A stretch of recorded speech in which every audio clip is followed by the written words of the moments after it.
In the year 1227, the most powerful man who ever lived lay dying in his war tent. He had conquered more territory than Alexander the Great and Julius Caesar combined. He had killed 40 million people, 11% of the entire world's population. And yet, his final command was perhaps his most terrifying. Erase all evidence of my death. Kill anyone who sees my funeral procession. Hide my tomb so well that no one will ever find it. 800 years later, we still haven't found it. This is the true story of Genghis Khan, the boy who survived abandonment, betrayal, and slavery to become the conqueror who changed the world forever.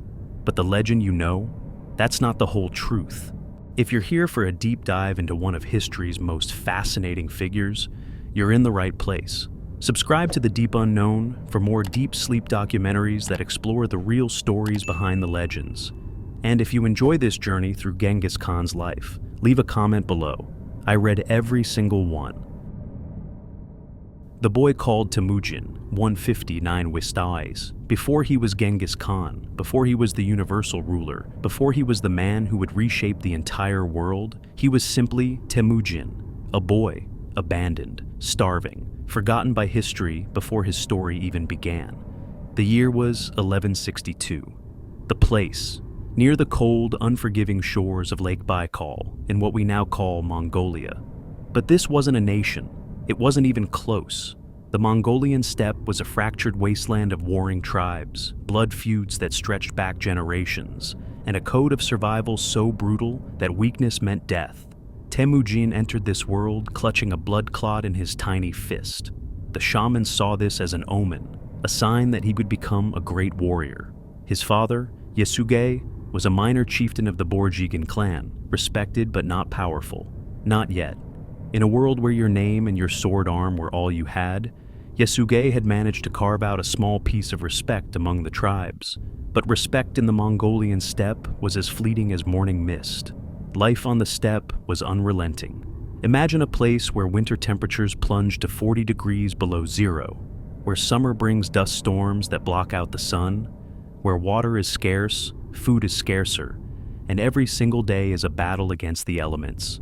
The Mongol tribes lived in felt tents called jurs, moving constantly with their herds of horses, sheep, and goats. They drank fermented mare's milk. They ate meat, often raw, sometimes tucked under their saddles to tenderize as they rode. There were no permanent settlements, no written language, no grand cities, just survival. This was the world into which Temujin was born, a world that would forge him into something the earth had never seen before. When Temujin was 9 years old, his father Yasuge took him on a journey to find a bride.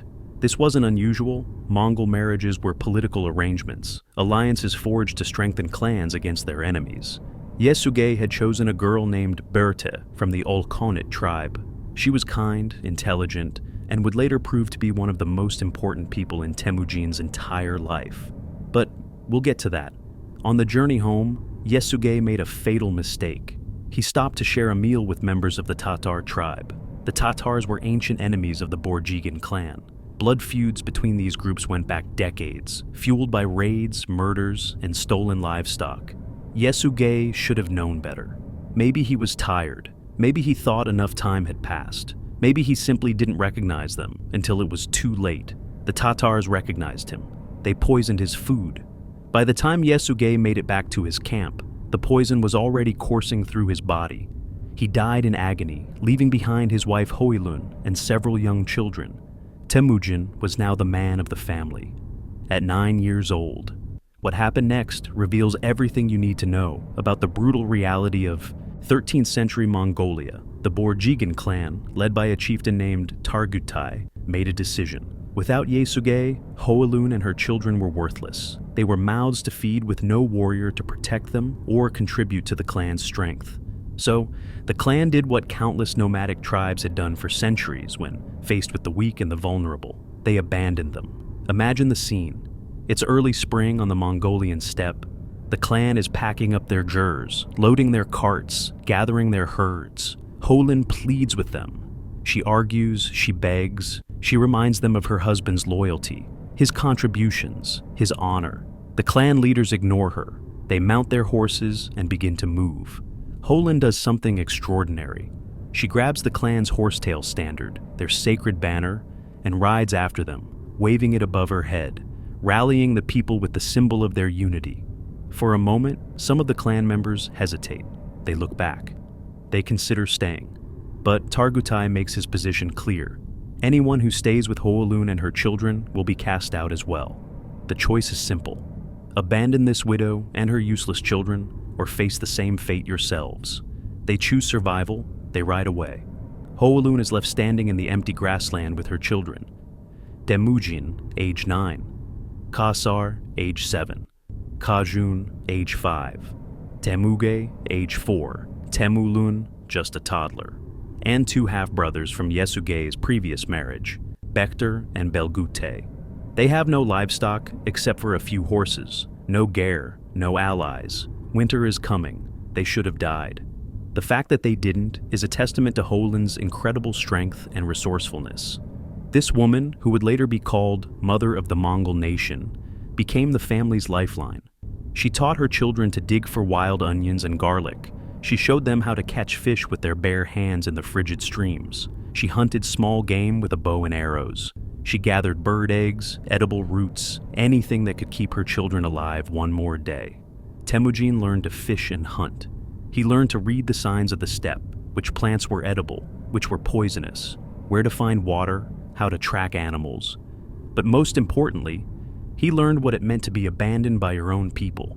He learned that loyalty based on blood ties was meaningless. He learned that the world was divided into 2 types of people, those who had power and those who starved. This lesson would shape everything he became.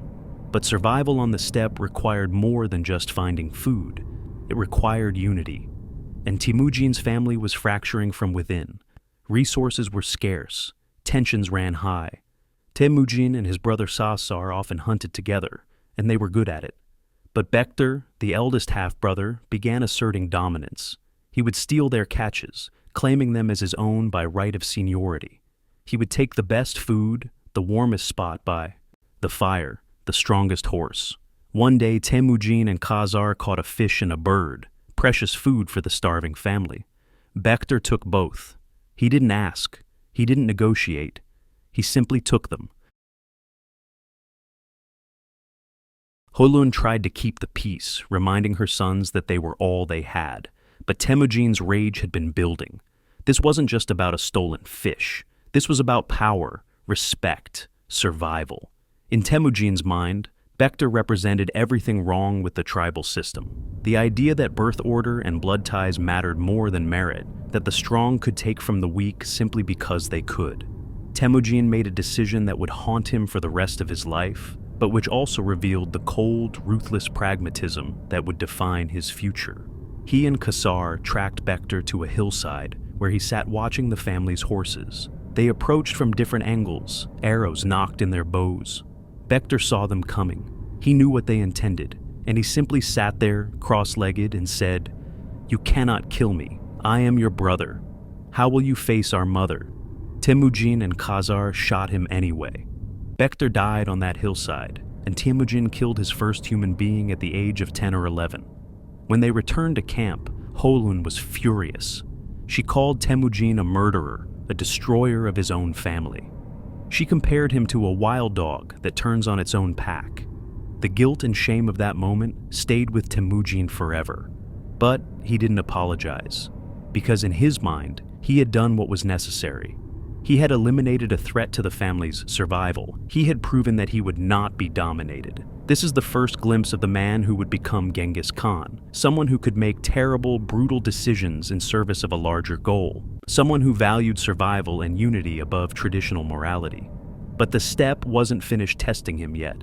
The Taichi Ud clan, part of the larger tribal confederation that had abandoned Hoalun, heard rumors that Temujin was growing strong, that he was becoming a threat.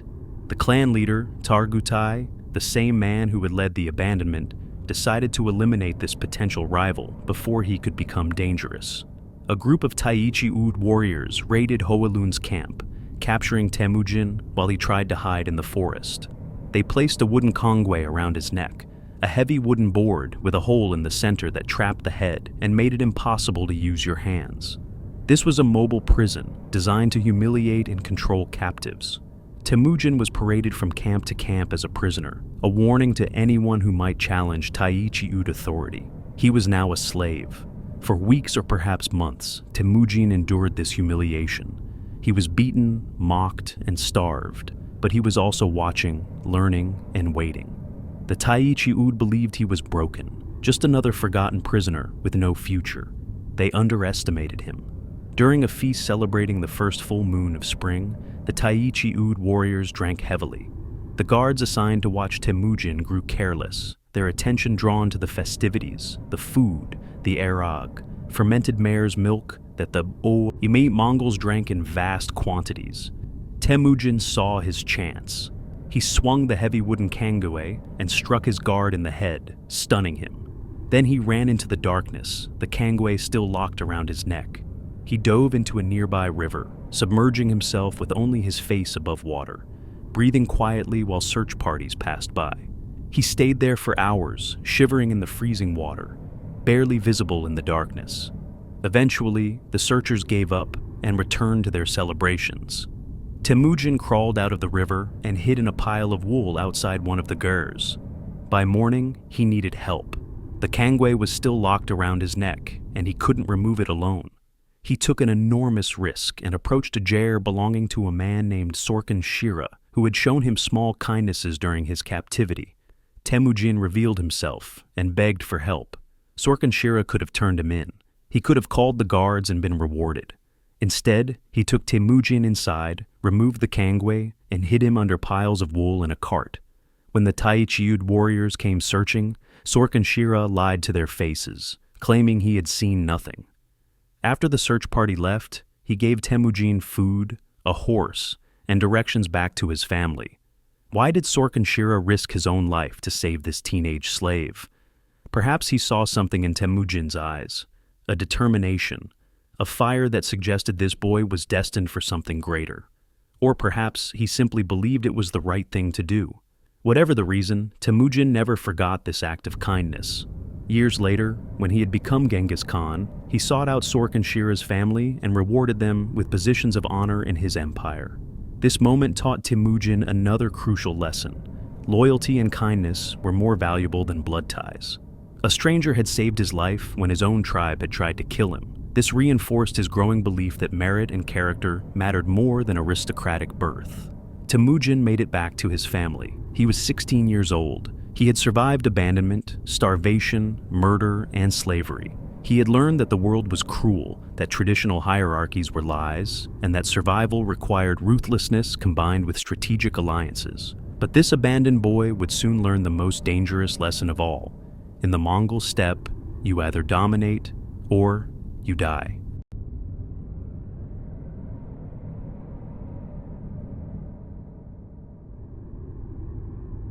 Blood brothers and betrayal. Temujin was no longer a helpless child. He was a young man, hardened by years of survival, carrying scars both visible and invisible. But he was still alone, still without real power in a world where power was everything. That was about to change, and it would begin with two relationships that would define the rest of his life, a friendship and a marriage. Let's start with Jamuka. Jamuka was everything Temujin was not. He came from a powerful clan, the Jadaran. He was charismatic, well-connected, sophisticated in the ways of steppe politics. He had never known abandonment or starvation. And yet, when he met Temujin, there was an instant connection. Perhaps Jamuka saw in Temujin a kindred spirit, someone who understood the deeper currents of ambition and destiny. Or perhaps he simply saw a useful ally. The two boys had actually met twice before in childhood, playing together by the frozen Onon River, sharing knuckle bones and exchanging small gifts. Mongolian culture placed tremendous importance on such childhood friendships. When they met again as teenagers, they decided to formalize their bond through a ceremony as sacred as marriage itself. They would become Anda, blood brothers. The Anda ceremony was profound. Temujin and Jamuka exchanged gifts, slaughtered a horse, and swore oaths of eternal loyalty under the infinite Mongolian sky. They promised to be each other's shadow, each other's sword arm, each other's second self. If one of us falls, they swore, the other will avenge him. If one of us is captured, the other will rescue him or die trying. For Temujin, this oath meant everything. He had been betrayed by his own tribe, his own blood relatives, but here was someone choosing him, swearing loyalty not because of clan obligation, but because of genuine connection. It was the kind of relationship Temujin had always dreamed of, loyalty based on merit and mutual respect, not on the accident of birth. For a time, this brotherhood was beautiful. Temujin and Jamuka raided together, hunted together, shared their dreams and strategies. They were inseparable. But beneath the surface, fundamental differences were already forming, philosophical cracks that would eventually shatter their friendship and drench the steppe in blood. But before that rupture, before the betrayal, came love. Temujin was 16 when he returned to the Olkhonut tribe to claim his bride, Berta. Remember, his father had arranged this marriage years earlier, before his death. Most boys would have forgotten such an arrangement after everything Temujin had endured, but Temujin kept his father's promise. And when he arrived at Berte's family ger, everything changed. Berte was remarkable, intelligent, strong-willed, pragmatic. She wasn't some passive prize to be won. She was a partner. Her father, Dei Sechen, could have easily refused the marriage. After all, Temujin had nothing. No herds, no warriors, no wealth. He was the abandoned son of a dead chieftain, bringing nothing but his name and his reputation as a survivor. But Dei Sechen saw something others missed. Perhaps it was Temujin's bearing, the way he carried himself despite having nothing. Perhaps it was his eyes, those eyes that had seen too much death and refused to look away. Whatever the reason, Dei Sechen agreed to the marriage, and he gave Temujin a gift that would prove invaluable: a black sable coat, worth a fortune in the Mongolian economy. Temujin and Borte's marriage was a true partnership from the beginning. She advised him on political matters. She managed resources. She was his confessor, his strategist, his anchor in a chaotic world. Unlike the harems that many powerful men would keep, Berte remained Temujin's primary wife, his most trusted advisor. Their relationship was built on mutual respect, and it would endure for 40 years until his death. But their happiness was short-lived. Remember the black sable coat? Temujin took that precious gift and presented it to Togrul, Khan of the powerful Karat tribe. Togrul had been Yesugei's sworn brother years earlier, before the abandonment, before the poisoning. Temujin was essentially presenting himself as the rightful heir to his father's alliances, asking Togrul to honor the old bonds. Togrul, impressed by this bold young man, agreed to become his protector. This was Temujin's first real alliance with power, his first step toward building something greater than himself. He now had Berte, he had Jamuka, and he had the protection of a major Khan. For the first time since his father's death, Temujin had reasons for hope. Then everything fell apart. The Merkits were another tribe on the endless Mongolian steppe, and they had a long memory. Years earlier, Temujin's father, Yesugei, had stolen Hoelun, Temujin's mother, from a Merkit warrior on her wedding day. That abduction had never been forgotten, never been forgiven. Blood debts on the steppe lasted generations. The Merkits had waited patiently for their revenge, and now they struck. In the middle of the night, Merkit warriors descended on Temujin's small camp. There was no time to organize a defense. Temujin, his brothers, and his mother managed to escape on horseback into the darkness and the safety of the nearby mountains. But Berte wasn't fast enough. The Merkits captured her, along with Temujin's half-brother, Belgute's mother. Berte was given to a Merkit warrior named Chilgur as payment for the original insult, one stolen bride for another. This was considered justice on the steppe, an eye for an eye, a wife for a wife. Temujin was devastated. He had nothing, no army, no resources, no way to mount a rescue. But he had something more valuable than gold or horses. He had allies and an unbreakable will. He went to Togrul and reminded him of the sable coat, of their bond. He went to Jamuka and invoked their Anda oath. Both men agreed to help. This was the moment when Temujin first demonstrated his gift for coalition building. He convinced Togrul and Jamuka to commit their warriors to his personal vendetta, and he did so by appealing to honor, obligation, and mutual benefit. The Merkits were powerful but isolated. Their defeat would benefit all three leaders. The Allied force numbered around 20,000 warriors. They descended on the Merkit camps like a storm. The attack was swift, brutal, and devastating. The Merkits were caught completely off guard. Temujin's forces killed thousands, scattered the survivors, and seized all their possessions. And Temujin found Berta. She was alive, hidden in a cart, terrified but unbroken. The moment of their reunion is one of the few glimpses we get of Temujin's emotional vulnerability. He wept. This man who would later slaughter millions without hesitation, who would destroy entire civilizations, wept openly when he found his wife alive. They returned home victorious. Temujin had proven his tactical genius and his ability to unite disparate forces toward a common goal. The rescue of Berti became legendary across the steppe, proof that this young man was someone to watch, someone to fear, someone destined for greatness. But there was a complication. Berta was pregnant. 9 months after her capture, she gave birth to a son named Jochi. The timing was ambiguous, impossible to determine with certainty. Was Jochi conceived before or during her captivity? Was he Temujin's biological son or Chilger's? The whispers began immediately. Jochi means guest or visitor in Mongolian, a name heavy with implication. Temujin made a decision that reveals much about his character. He claimed Jochi as his eldest son. He never publicly questioned the boy's paternity. He granted him inheritance rights, military command, and respect. But the whispers never stopped. Jochi grew up knowing that many people doubted his blood, and that shadow haunted him until his death. Some historians believe Temujin's other sons, particularly Chagatai, resented Jochi because of these doubts. Later, when the empire needed to be divided among Genghis Khan's heirs, the question of Jochi's legitimacy would nearly tear the Mongol Empire apart. But we're getting ahead of ourselves. For now, Temujin had Berti back. He had powerful allies. He had proven himself in battle. He was no longer the abandoned orphan starving on the steppe. He was becoming someone people followed, someone people feared. But his friendship with Jamuka was beginning to crack. The problem was philosophical, rooted in fundamentally different visions of what Mongolian society should become. Jamuka believed in the traditional aristocratic system, that leadership should pass through bloodlines, that noble families deserved privilege, that the social order reflected the will of heaven. He was conservative, comfortable with the status quo because it benefited him. Temujin believed something radical, something unprecedented in Mongolian culture. That merit mattered more than birth. He had lived among the lowest of the low. He had seen noble-born leaders make catastrophic decisions. He had been saved by a commoner named Sorkin Shira, while his own aristocratic relatives tried to kill him.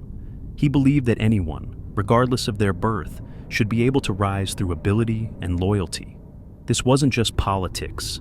This was identity. This was about what kind of world they wanted to build. The final break came suddenly but inevitably. Temujin and Jamuka were traveling together with their combined followers. According to the secret history of the Mongols, the only contemporary source we have about Genghis Khan's life, Jamuka suggested they camp in one location, while Temujin suggested another. Jamuka wanted to camp near the mountains where the horse herders would be comfortable. Temujin wanted to camp near the river where the sheep herders would have better grazing. On the surface, this seems like a minor disagreement, but it represented something deeper. Jamuka was prioritizing the horse herders, typically the more prestigious aristocratic warriors. Temujin was prioritizing the sheep herders, the commoners, the lower status families. That night, Temujin's camp began to grow. Families and warriors who had been following Jamuka quietly switched sides, moving their jurs to Temujin's location. They were voting with their feet, choosing the leader who seemed to care about them regardless of their birth. Berta whispered to Temujin, "Jamuka has grown tired of you. We should leave tonight, while we still can." They packed up in darkness and rode away. When morning came, 2/3 of the combined camp had chosen to follow Temujin instead of Jamuka. Jamuka felt utterly betrayed. The friend he had elevated, the sworn brother he had helped rescue Berta, had stolen his followers and abandoned him in the night. From Jamuka's perspective, this was the ultimate betrayal of their Onda oath. From Temujin's perspective, He was simply accepting the choice that people had made freely. The Blood Brothers were now enemies. The rescue of Burda proved Temujin's tactical genius, but it also planted the seeds of a civil war that would drench the steppe in blood. Rise of the Khan. The split with Jamuka transformed the Mongolian steppe into a chessboard of shifting alliances, blood oaths, and barely concealed ambitions. Two visions of the future were now in direct competition, and only one could survive. But what made Temujin different from every other ambitious warlord in Mongolian history wasn't his skill with a bow or his courage in battle. It was his ideas. Temujin was building something that had never existed before, a meritocracy in a world defined by aristocracy. When warriors joined Temujin's camp, they discovered something revolutionary. Their birth didn't matter. Their tribal affiliation didn't matter. What mattered was loyalty, competence, and results. A shepherd could become a general. A former enemy could become a trusted advisor. A slave could earn his freedom and rise to positions of power. This was unthinkable in traditional Mongolian society, where your bloodline determined your destiny from birth. Let me give you a specific example. There was a man named Jebe, which means arrow in Mongolian. He earned that name during a battle against Temujin's forces. Jebe shot an arrow that struck Temujin's favorite horse in the neck, killing it instantly. Temujin survived, but he was furious. After the battle, when Jebe's side was defeated, Temujin demanded to know who had shot his horse. Jebe stepped forward. He could have lied, could have hidden in the crowd of prisoners, could have blamed someone else. Instead, he looked Temujin in the eye and said, "I shot your horse. If you want to kill me, that is your right. But if you spare me, I will serve you faithfully and shoot the enemy's horses instead." Any traditional Mongolian leader would have executed him immediately. Killing a Khan's horse was an unforgivable insult. But Temujin did something unexpected. He admired Jebe's honesty and his skill. He not only spared Jebe's life, but gave him a position in his personal guard. Jebe became one of Genghis Khan's greatest generals, conquering kingdoms from China to Persia, all because Temujin valued talent over tradition. This pattern repeated constantly. Temujin absorbed defeated enemies into his army instead of enslaving or killing them. He promoted based on ability, not ancestry. He listened to advice from anyone who proved themselves valuable, regardless of their background. And word of this spread across the steppe like wildfire. Imagine you're a talented warrior stuck in a subordinate position because you were born into the wrong family. You hear about this chieftain named Temujin, who rewards merit, who treats his soldiers fairly, who shares plunder equitably. Why would you stay loyal to your aristocratic Khan when you could join Temujin and actually have a future? Temujin's army began to grow exponentially, not through conquest alone, but through defection. People chose him, and that made all the difference. But Jamuka wasn't sitting idle. He was organizing his own coalition, appealing to the traditional aristocratic families who saw Temujin's meritocracy as a threat to their privilege. Jamuka argued that Temujin was destroying the natural order, that he was elevating commoners above their rightful place, that chaos would follow if this upstart was allowed to continue. Many of the established Khans agreed. They saw Temujin as dangerous precisely because his ideas were appealing to the lower classes. If merit mattered more than birth, what did that mean for their inherited power? What did that mean for their sons and grandsons? Temujin represented revolution, and revolution terrified those who benefited from the status quo. The collision was inevitable. In 1187, the two former blood brothers met on the battlefield at a place called Dalen Baljut. This wasn't just a battle between two armies. It was a battle between two philosophies, two possible futures for the Mongolian people. Jamuka commanded a larger force, drawn from 13 allied tribes. He had superior numbers, better established supply lines, and the support of the traditional power structure. On paper, Temujin should have been crushed. But Temujin had something Jamuka lacked, an army that actually believed in what they were fighting for. The battle was brutal. Thousands died. The frozen ground turned red with blood. Temujin's forces fought with desperate intensity, because they knew a loss didn't just mean death. It meant the end of the dream that someone like them could rise above their birth. Jamuka's forces fought well, but they were fighting for a system, not an ideal. When the dust settled, Jamuka had technically won.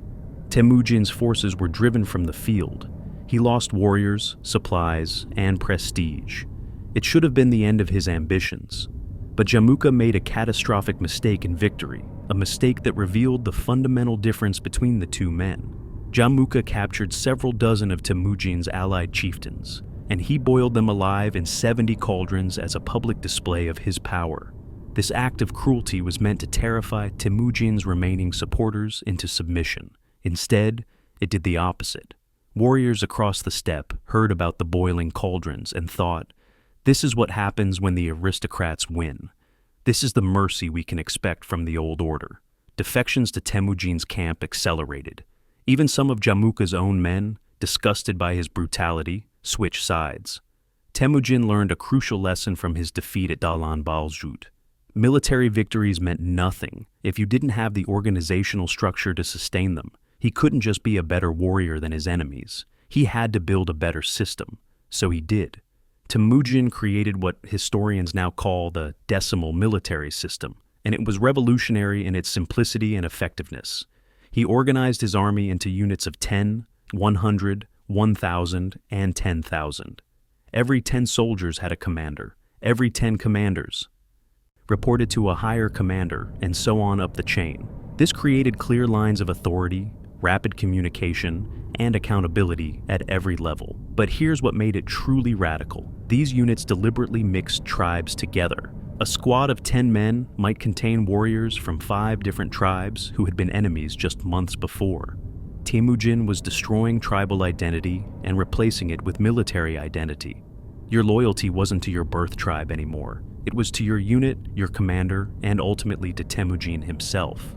This solved one of the fundamental problems that had plagued Mongolian warfare for centuries. Tribal armies would fight brilliantly for their own khans, but would often abandon their allies mid-battle if they felt their specific tribe wasn't benefiting. Temujin's mixed units couldn't do that. They succeeded or failed together. They lived or died together. Tribal loyalty was replaced by unit cohesion. The decimal system also enabled tactical flexibility that other armies couldn't match. A commander could quickly reorganize units, shift forces to exploit weaknesses, or coordinate complex maneuvers across vast distances. Add in the Mongol mastery of horseback archery. Every warrior could shoot accurately while riding at full gallop. And you had the most mobile, adaptable military force the world had ever seen. But organization alone doesn't win wars. You need tactics. And Temujin was a tactical genius. He pioneered the use of psychological warfare on a scale that wouldn't be seen again until the 20th century. His scouts would spread rumors that his army was twice its actual size. They would light extra campfires at night, making distant observers think vast hordes were approaching. They would tie branches to horses' tails to kick up enormous dust clouds, creating the illusion of massive cavalry charges. Temujin's armies became famous for feigned retreats. They would engage an enemy force, fight briefly, then suddenly turn and flee in apparent panic. Enemy forces, smelling victory, would break formation and pursue. The Mongols would lead them on for miles, exhausting their horses, stretching their lines thin. Then, at a predetermined signal, the fleeing Mongols would wheel around, fresh reserve forces would appear from concealment, and they would annihilate the disorganized enemy. This tactic worked against Persian armies, Chinese armies, European armies. It worked because it exploited human psychology, the desire to capitalize on perceived weakness, the excitement of a rout, the breakdown of discipline in pursuit. Temujin understood that battles weren't just won with arrows and swords. They were won in the minds of his enemies. He also revolutionized siege warfare, though this came later. The Mongols were nomadic horse warriors. They knew nothing about attacking fortified cities. But Temujin did something unprecedented. He learned.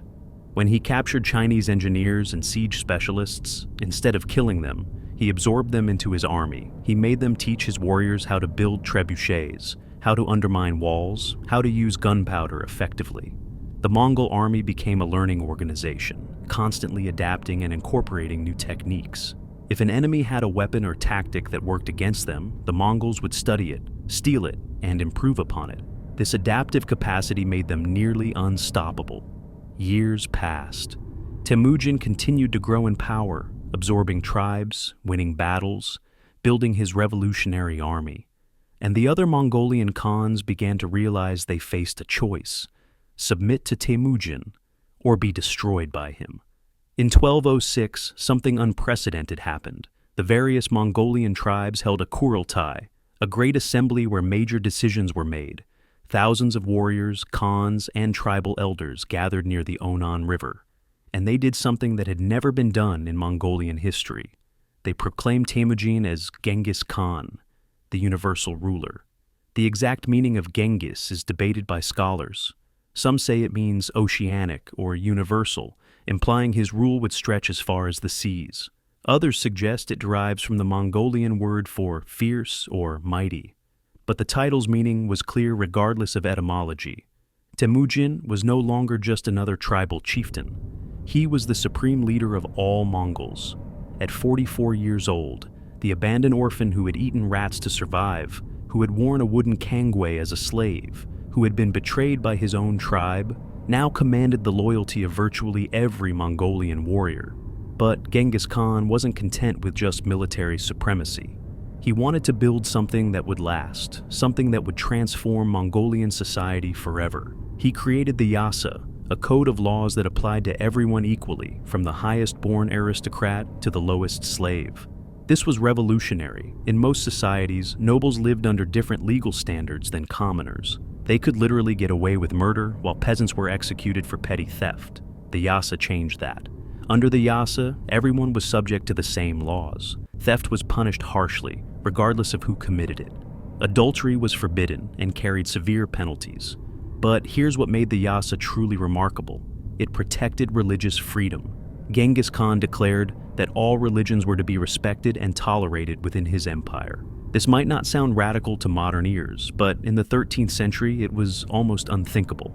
Europe was burning heretics. The Islamic world was locked in religious conflicts. The Chinese viewed all foreigners as barbarians, but Genghis Khan, this supposed savage from the steppe, declared that Christians, Muslims, Buddhists, shamanists, all of them could practice their faith freely under Mongol rule. Why? Partly because Genghis Khan was pragmatic. Religious conflicts distracted from military and economic goals. But partly because his own experiences had taught him that identity based on birth, whether tribal identity or religious identity, was ultimately meaningless. What mattered was loyalty, competence, and contribution to the empire. The Yasa also established protections for merchants and trade. Under Mongol law, attacking a merchant caravan was one of the most serious crimes imaginable. Genghis Khan understood that commerce was the lifeblood of civilization, that protecting trade routes meant wealth and power. This protection of merchants would eventually lead to the legendary Silk Road reopening under the Pax Mongolica, but we'll get to that later. Genghis Khan also created one of history's first sophisticated postal systems. Stations were established across the empire, spaced about a day's hard ride apart. Messengers could stop, switch to a fresh horse, and continue onward. This meant information could travel from one end of the empire to the other in weeks rather than months. It gave Genghis Khan an intelligence advantage that was almost impossible for his enemies to counter. By 1206, Genghis Khan had transformed the fractious Mongolian tribes into a unified nation with a single legal code, a single military system, and a single vision. He had created the most effective military machine the world had ever seen. He had established religious tolerance, legal equality, and protection for trade. At 44 years old, Genghis Khan controlled all of Mongolia. But Mongolia was just the beginning. We're halfway through Genghis Khan's incredible story, from abandoned orphan to ruler of the Mongol tribes. If you're finding this as fascinating as I am, hit that like button and let me know in the comments. Do you think Genghis Khan was a brutal tyrant or a misunderstood genius? Stick around, because the conquests are about to get absolutely insane. The Jin dynasty falls. Genghis Khan stood at the edge of Mongolia, looking south toward China, and he saw something that would have terrified most men. The Jin dynasty, one of the most powerful empires on Earth. The Jin controlled northern China with a population of over 50 million people. They had fortified cities with walls 30 feet thick. They had sophisticated siege weapons, gunpowder bombs, and armies that dwarfed anything the Mongols could field. The Jin also had a long history of treating the Mongols with contempt. They demanded tribute from the nomadic tribes, played them against each other, and occasionally launched punitive expeditions to remind the steppe people who was truly powerful. The Jin emperor was used to Mongolian khans coming to him on their knees, offering submission and gifts in exchange for the right to trade. Genghis Khan had no intention of kneeling. In 1211, he sent ambassadors to the Jin court with a message. A new Jin emperor had been enthroned, and according to tradition, tributary states were supposed to send representatives to acknowledge the new ruler. Genghis Khan's ambassadors arrived at the magnificent Jin capital. They were brought before the emperor, and they delivered Genghis Khan's response to the demand for submission. They spat on the ground. It was an insult so profound that the Jin court was stunned into silence. Genghis Khan was declaring that he considered the Jin emperor beneath his acknowledgement, that Mongolia would never again bow to China. It was a declaration of war, but more than that, it was a declaration of equality. Genghis Khan was announcing to the world that the Mongols were no longer a subject people. The Jin dynasty made a catastrophic error. They underestimated him. In their minds, Genghis Khan was just another barbarian chieftain from the north, perhaps slightly more organized than usual, but ultimately no different from the countless nomadic leaders who had come before. The Mongols had no siege weapons, no experience attacking fortified cities, no understanding of sophisticated warfare. They were horsemen, raiders, useful for harassing border regions, but incapable of conquering civilization itself. The Jin were about to learn how wrong they were. Genghis Khan's invasion of Jin territory began in 1211 with a strategy that revealed his genius for understanding his own limitations. He knew the Mongols couldn't take fortified cities, not yet. So he didn't try. Instead, he bypassed them entirely and swept through the countryside like a plague. Mongol cavalry moved faster than any army the Jin had ever faced. They could cover 70 miles in a single day, appearing from nowhere, destroying everything in their path, and vanishing before Jin armies could respond.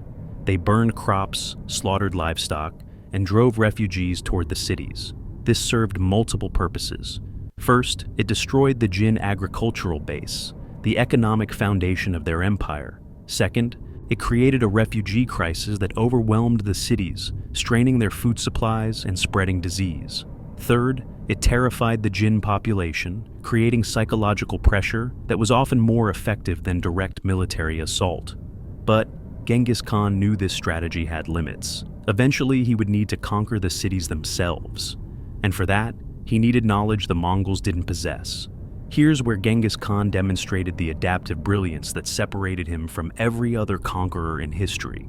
When his forces captured Chinese engineers, artillery specialists, and siege experts, he didn't kill them. He recruited them. He offered them positions in his army, promising wealth, status, and power if they would teach the Mongols their skills. Many accepted. Some probably did so to save their own lives. Others saw an opportunity for advancement that would never exist in the rigid Jin hierarchy. Whatever their reasons, these Chinese engineers transformed the Mongol army from a mobile raiding force into a military machine capable of reducing any fortification to rubble. The Mongols learned to build trebuchets, massive siege engines that could hurl stones weighing several hundred pounds. They learned to build siege towers, battering rams, and covered approaches. They learned to undermine walls, to use gunpowder for explosives, to coordinate complex siege operations involving thousands of soldiers. But they didn't just copy Chinese techniques, they improved them. They made siege weapons more mobile, easier to construct, more devastating in their impact. They integrated cavalry tactics with siege warfare in ways the Chinese had never imagined. A Mongol siege wasn't just an attack on a city's walls, it was a comprehensive assault on the defender's will to resist. In 1213, Genghis Khan laid siege to Zhongdu, the Jin capital, the city we now know as Beijing. The siege lasted 2 years, 2 years of unimaginable horror for the people trapped inside those walls. The Mongols surrounded the city completely, cutting off all supply routes. No food entered, no messengers left. The massive population, hundreds of thousands of people, began to starve. At first, they slaughtered their horses for meat, then their dogs, then their cats, then rats, then each other. Contemporary Chinese sources describe scenes of cannibalism in the streets of Zhongdu. Parents ate their children, children ate the bodies of the dead, the wealthy bought human flesh at market prices. Disease spread through the crowded, starving population. Typhus, plague, dysentery. The death toll inside the city may have exceeded 500,000 people. The Mongols didn't need to break down the walls, they just needed to wait. In 1215, the Jin government abandoned Zhongdu and fled south to Kaifeng. They left the city's population to its fate. The remaining officials negotiated surrender with Genghis Khan. The terms were simple: open the gates, turn over all wealth, and acknowledge Mongol supremacy. When Genghis Khan's forces entered Zhongdu, they found a city of ghosts. Mountains of corpses lined the streets. The smell of death was so overwhelming that soldiers tied cloth over their faces. And then the Mongols did what they had promised to do to any city that resisted them. They burned it to the ground. For weeks, Zhongdu burned. The flames were visible for miles. The smoke darkened the sky. One of the great cities of Asia, a center of culture, learning, and commerce for centuries, was reduced to ash. This wasn't random destruction. This was calculated terrorism. Genghis Khan was sending a message to every other city in the Jin Empire: submit immediately, or this will be your fate. The strategy worked. As word of Zhongdu's destruction spread, dozens of cities opened their gates without resistance. Local governors calculated that any chance of survival was better than certain annihilation. Genghis Khan was extraordinarily pragmatic about these surrenders. Cities that submitted immediately were generally spared. Their populations were left alive, their buildings intact. They simply had to acknowledge Mongol rule, pay tribute, and provide soldiers for the Mongol army. This created a strategic calculus that would define Mongol conquests for the next 50 years. Resistance meant death. Submission meant survival. It was brutal, but it was also predictable. People knew what would happen based on their choices, and faced with that choice, many chose submission. But some cities chose to resist, and what happened to them became legendary. The city of Nishapur, which we'll discuss more in the next chapter, was completely destroyed after it resisted. Every single person was killed: men, women, children, even dogs and cats. Then the Mongols built a pyramid from their skulls as a warning to others. The city of Merv, once one of the largest cities in the world, was so thoroughly destroyed that it never recovered. Today it's just archaeological ruins in the Turkmenistan desert. Genghis Khan's conquest of the Jin dynasty dragged on for years, partly because the Jin were powerful, and partly because Genghis Khan kept getting distracted by other opportunities for conquest. But the pattern was established. The Mongol military machine was unstoppable. City after city fell. Army after army was destroyed. The Mongols also learned something crucial during the Jin campaign. They needed administrators. Conquering territory was one thing. Governing it was another.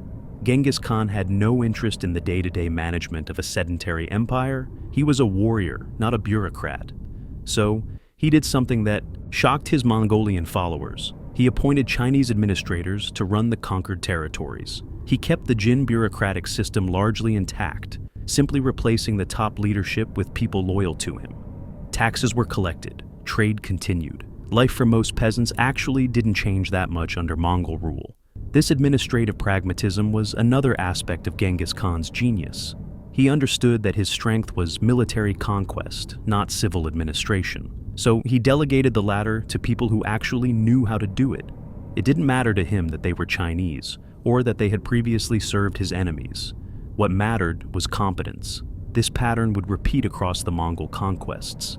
In Persia, Persian administrators ran the government. In Russia, Russian princes continued to rule their territories as Mongol vassals. Genghis Khan was building a multicultural empire where your ethnicity was irrelevant as long as you served the empire effectively. By 1223, the Jin dynasty was effectively finished as an independent power, though the final conquest wouldn't be completed until 1234, after Genghis Khan's death.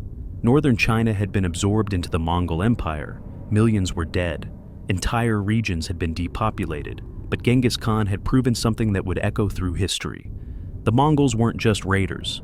They were conquerors capable of destroying the most sophisticated civilizations on Earth. But China was just practice. The real test came when a Muslim empire made the worst mistake in history. They killed Genghis Khan's merchants. The Khwarezmian Massacre. In 1218, Genghis Khan controlled Mongolia and much of northern China. He had proven that his army could defeat anything thrown against it. But he wasn't just interested in conquest for its own sake. Genghis Khan understood that sustainable power required trade, commerce, and economic integration. He wanted to open the Silk Road, to connect East and West, to make the Mongol Empire rich through peaceful exchange. So, he sent a trade caravan west. This wasn't a small expedition. 450 merchants, many of them Muslim traders from Mongol-controlled territories, traveled with a massive shipment of goods: silk, jade, ivory, furs, and silver. The caravan represented a fortune in 13th century economics, but more importantly, it represented Genghis Khan's good faith.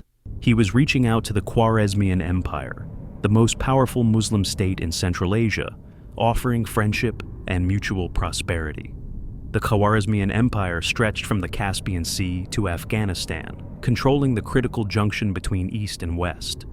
Its ruler, Shah Muhammad, commanded hundreds of thousands of soldiers and presided over some of the wealthiest cities in the world: Samarkand, Bukhara, Urgench, Merv. These were centers of Islamic learning, architecture, and culture. The Khwarezmian Empire considered itself the heir to the great Islamic Golden Age, a civilization far superior to the barbarians from the Mongolian steppe. When Genghis Khan's caravan arrived at the border city of Otrar, the governor, a man named Inalshuk, made a decision that would doom his entire civilization. He seized the caravan, arrested all 450 merchants, accused them of being Mongol spies, and executed every single one of them. Then he confiscated all their goods for himself. When news reached Genghis Khan, he was apparently stunned. This wasn't an act of war between rival powers. This was murder of peaceful merchants under the pretext of security. It violated every principle of international commerce, every tradition of trade that made civilization possible. But Genghis Khan was pragmatic. Maybe this was a mistake. Maybe Governor Inalchuk had acted without his emperor's approval. So Genghis Khan sent ambassadors to Shah Muhammad with a message: punish the governor who killed my merchants, return the stolen goods, and we can forget this happened. It was an extraordinarily measured response, especially given Genghis Khan's reputation for violence. He was offering Shah Muhammad a way out, a chance to make this right. Shah Muhammad refused. Worse, he executed one of Genghis Khan's ambassadors and shaved the beards of the other two before sending them back. In Islamic and Mongolian cultures, this was an unspeakable insult.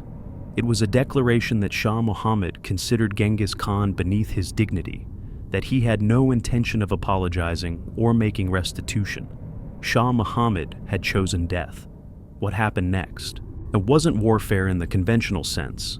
It was annihilation. In 1219, Genghis Khan assembled a massive army. Estimates range from 100,000 to 200,000 warriors, and marched west. But this wasn't a typical Mongol invasion. Genghis Khan didn't bypass cities or focus on the countryside. He aimed at the heart of Khwarezmian civilization with the explicit goal of erasing it from existence. The Mongol army moved with terrifying speed across the harsh Central Asian terrain. Shah Muhammad had fortified his major cities and distributed his armies to defend them, a strategy that would have worked against any traditional invader. But Genghis Khan didn't fight traditionally. He divided his forces, sending separate contingents to attack multiple cities simultaneously. This forced Shah Muhammad to split his attention and resources, defending everywhere and therefore defending nowhere effectively.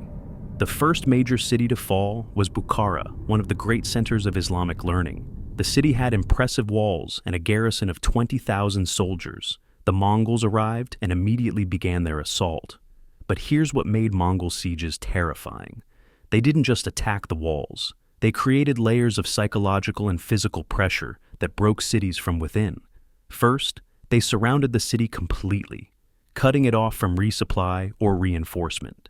Then they began a relentless bombardment with siege engines, hurling stones and flaming projectiles over the walls day and night, never allowing the defenders to rest. Simultaneously, Mongol engineers would begin undermining the walls, digging tunnels, and planting explosives. But the most horrifying tactic was what the Mongols did with prisoners from nearby villages and towns. They would capture thousands of civilians, march them to the besieged city, and force them to advance toward the walls carrying siege equipment. The defenders faced an impossible choice: kill their own people or allow the Mongol siege to advance. Most defenders couldn't bring themselves to slaughter civilians. The Mongols exploited this mercy ruthlessly. Bukhara fell after just a few days. The garrison, seeing the futility of resistance, attempted to break out and flee. Most were slaughtered. The Mongol army entered the city, and Genghis Khan personally rode to the city's grand mosque.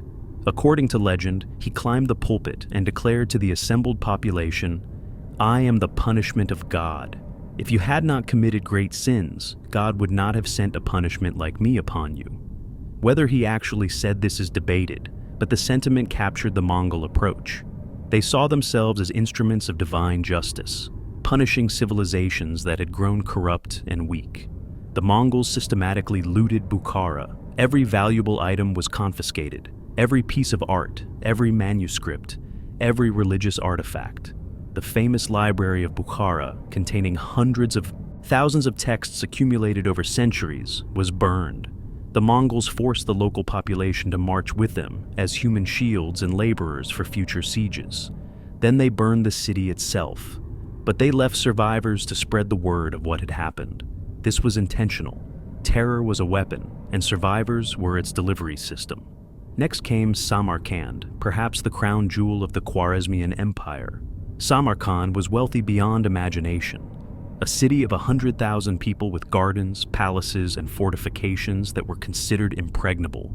The garrison numbered 50,000 soldiers, supplemented by tens of thousands of armed citizens. The Mongols arrived and demanded immediate surrender. The defenders refused. So, the Mongols did something that had never been seen before in siege warfare. They assembled an army of captives from Bukhara and other conquered territories, tens of thousands of people, and forced them to assault Samarkand's walls as the first wave. Imagine defending a city and seeing your own countrymen, your relatives, your friends, being driven toward you by Mongol horsemen. The psychological impact was devastating. The garrison's morale shattered before the main assault even began. Samarkand fell in 5 days. 5 days to conquer what should have taken months or years.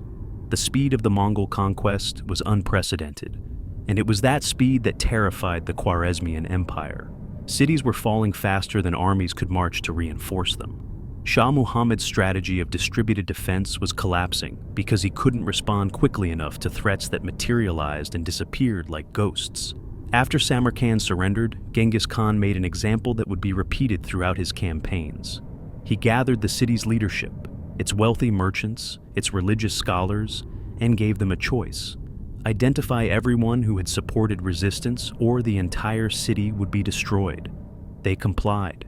Thousands of people identified as resistance leaders were executed. The rest of the population was assessed for usefulness. Craftsmen, engineers, administrators, and skilled workers were spared and absorbed into the Mongol Empire. Everyone else was either enslaved or killed, depending on the Mongols' immediate needs.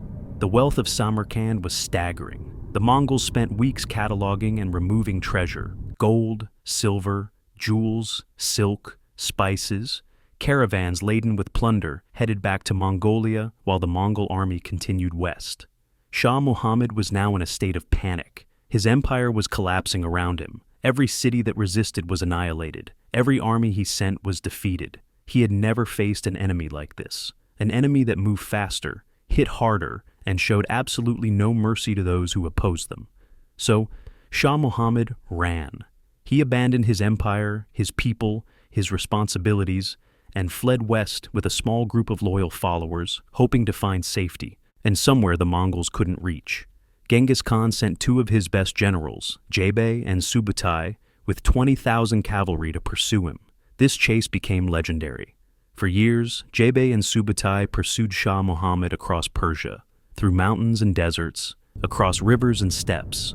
They covered thousands of miles, moving so fast that they were often mistaken for ghosts or demons. They destroyed any town that harbored the Shah. They scattered any force that tried to protect him. Shah Muhammad eventually reached a small island in the Caspian Sea, exhausted, sick, and broken. He died there, alone and defeated, while his empire burned behind him. The Mongols never actually caught him, but they didn't need to. They had destroyed everything he valued. He died knowing that his dynasty, his legacy, everything he had built was turning to ash. Meanwhile, Genghis Khan turned his attention to the city that had started this entire catastrophe, Otrar, where Governor Inalchuk had executed the Mongol merchants. The siege of Otrar lasted 5 months, far longer than most cities could hold out. Governor Inalchuk was a competent military commander, and he defended the city with ferocious determination, perhaps knowing that surrender meant certain death. But eventually, the walls were breached, the city fell, and Inalchuk was captured alive. Genghis Khan had a special punishment prepared for the man who had killed his merchants. Inalchuk was brought before the Khan. Molten silver, representing the wealth he had stolen, was poured into his eyes and ears. He died screaming. The city of Urgench posed a different challenge. It was one of the largest cities in Central Asia, protected by the Amu Darya River and sophisticated irrigation systems. The garrison was massive, and the city's wealth made it worth defending. The siege dragged on for months, with both sides suffering enormous casualties. Finally, the Mongols did something that demonstrated the sheer scale of their engineering capabilities. They diverted the Amu Darya River itself. They built dams, dug canals, and redirected one of Central Asia's major waterways to flood Urgench. The city drowned. Thousands died in the flooding. The survivors were systematically hunted down and killed. The destruction of the Khwarezmian Empire was total. Historians estimate that approximately 15 million people died during the Mongol invasion, roughly 75% of the entire Khwarezmian population. Entire cities vanished. Irrigation systems that had been maintained for centuries were destroyed and never rebuilt.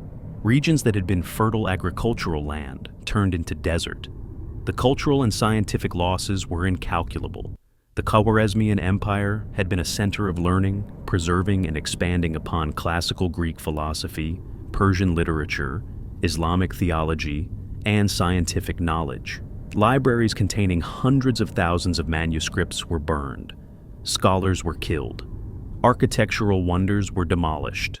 Merv, often called the Mother of the World, was one of the largest cities on Earth, possibly home to 1 million people. The Mongols killed everyone.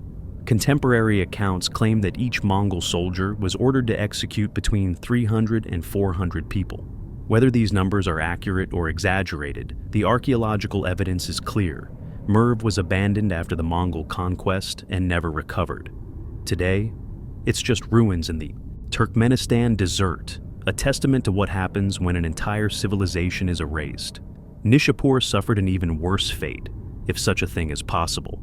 The city resisted Mongol conquest, and during the siege, Genghis Khan's favorite son-in-law was killed by an arrow from the walls. In revenge, when the city finally fell, the Mongols decapitated every single person: man, woman, child, baby, dog, cat. Then they stacked the heads into pyramids, 70,000 skulls in neat geometric formations, a monument to the price of resistance.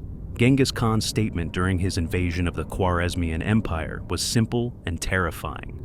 The greatest happiness is to scatter your enemy, to drive him before you, to see his cities reduced to ashes, to see those who love him shrouded in tears, and to gather into your bosom his wives and daughters. This wasn't conquest in the traditional sense. This was revenge elevated to the level of apocalypse. Genghis Khan had offered peace. He had offered trade. He had offered friendship. And the Khwarezmian Empire had responded with murder and insult. So he showed them what happened to civilizations that rejected his mercy. The Khwarezmian Empire had been erased from existence, but Genghis Khan wasn't done. He was about to make a decision that would echo through 800 years of history. The secret weapon: Mongol women. When we think about the Mongol Empire, we usually picture men, warriors on horseback, arrows flying, cities burning. But there's a part of this story that history often overlooks, a part that was absolutely crucial to how Genghis Khan built and maintained the largest contiguous land empire in human history: the women. Genghis Khan's empire wasn't just built by his generals and warriors, it was built by his wives, his daughters, and his mother. These weren't passive figures relegated to tents while men made decisions. They were active participants in governance, strategy, and intelligence gathering. And in many ways, they were more effective than the men. Let's start with Burda, because understanding her role completely changes how we see Genghis Khan himself. Burda wasn't just Genghis Khan's wife, She was his chief advisor, his strategist, his political counselor. When Genghis Khan faced difficult decisions, who to trust, who to attack, how to organize the empire, he consulted Birda. Contemporary sources describe her as having tremendous influence over him, perhaps more than any general or administrator. Remember when Temujin and Jamuka were traveling together and tension was building between them? It was Berta who recognized the danger first. She was the one who whispered to Temujin, "Jamuka has grown tired of you. We should leave tonight." She read the political situation more clearly than her husband did, and her warning probably saved his life. Throughout Genghis Khan's rise to power, Berta managed the domestic side of the growing empire. She oversaw the distribution of resources, managed relationships with allied tribes, and advised on appointments to important positions. When Genghis Khan was away on campaign, which was most of the time, Berta effectively ran the Mongolian homeland. But she wasn't the only woman wielding power in the Mongol Empire. Genghis Khan's mother, Hoelun, was equally influential. Remember Hoelun's incredible survival story? How she kept her children alive after the clan abandoned them? That strength never faded. Even after Genghis Khan became the universal ruler, Hoelun remained a powerful voice in his government. She was given the title Mother of the Nation. And it wasn't just honorary. She co-ruled with Genghis Khan, settling disputes, managing tribal relations, and commanding respect from even the most hardened warriors. There are accounts of Hoelun personally judging legal cases, resolving conflicts between different factions within the empire, and advising her son on matters of war and peace. She lived to see her abandoned, starving son become the most powerful man on earth, and she used that position to help shape what the Mongol Empire would become. But perhaps the most fascinating aspect of how Genghis Khan used women in his empire was his daughters. He had at least 5 daughters that we know of, possibly more, and he used them as instruments of imperial policy in a way that was absolutely brilliant. Here's how it worked.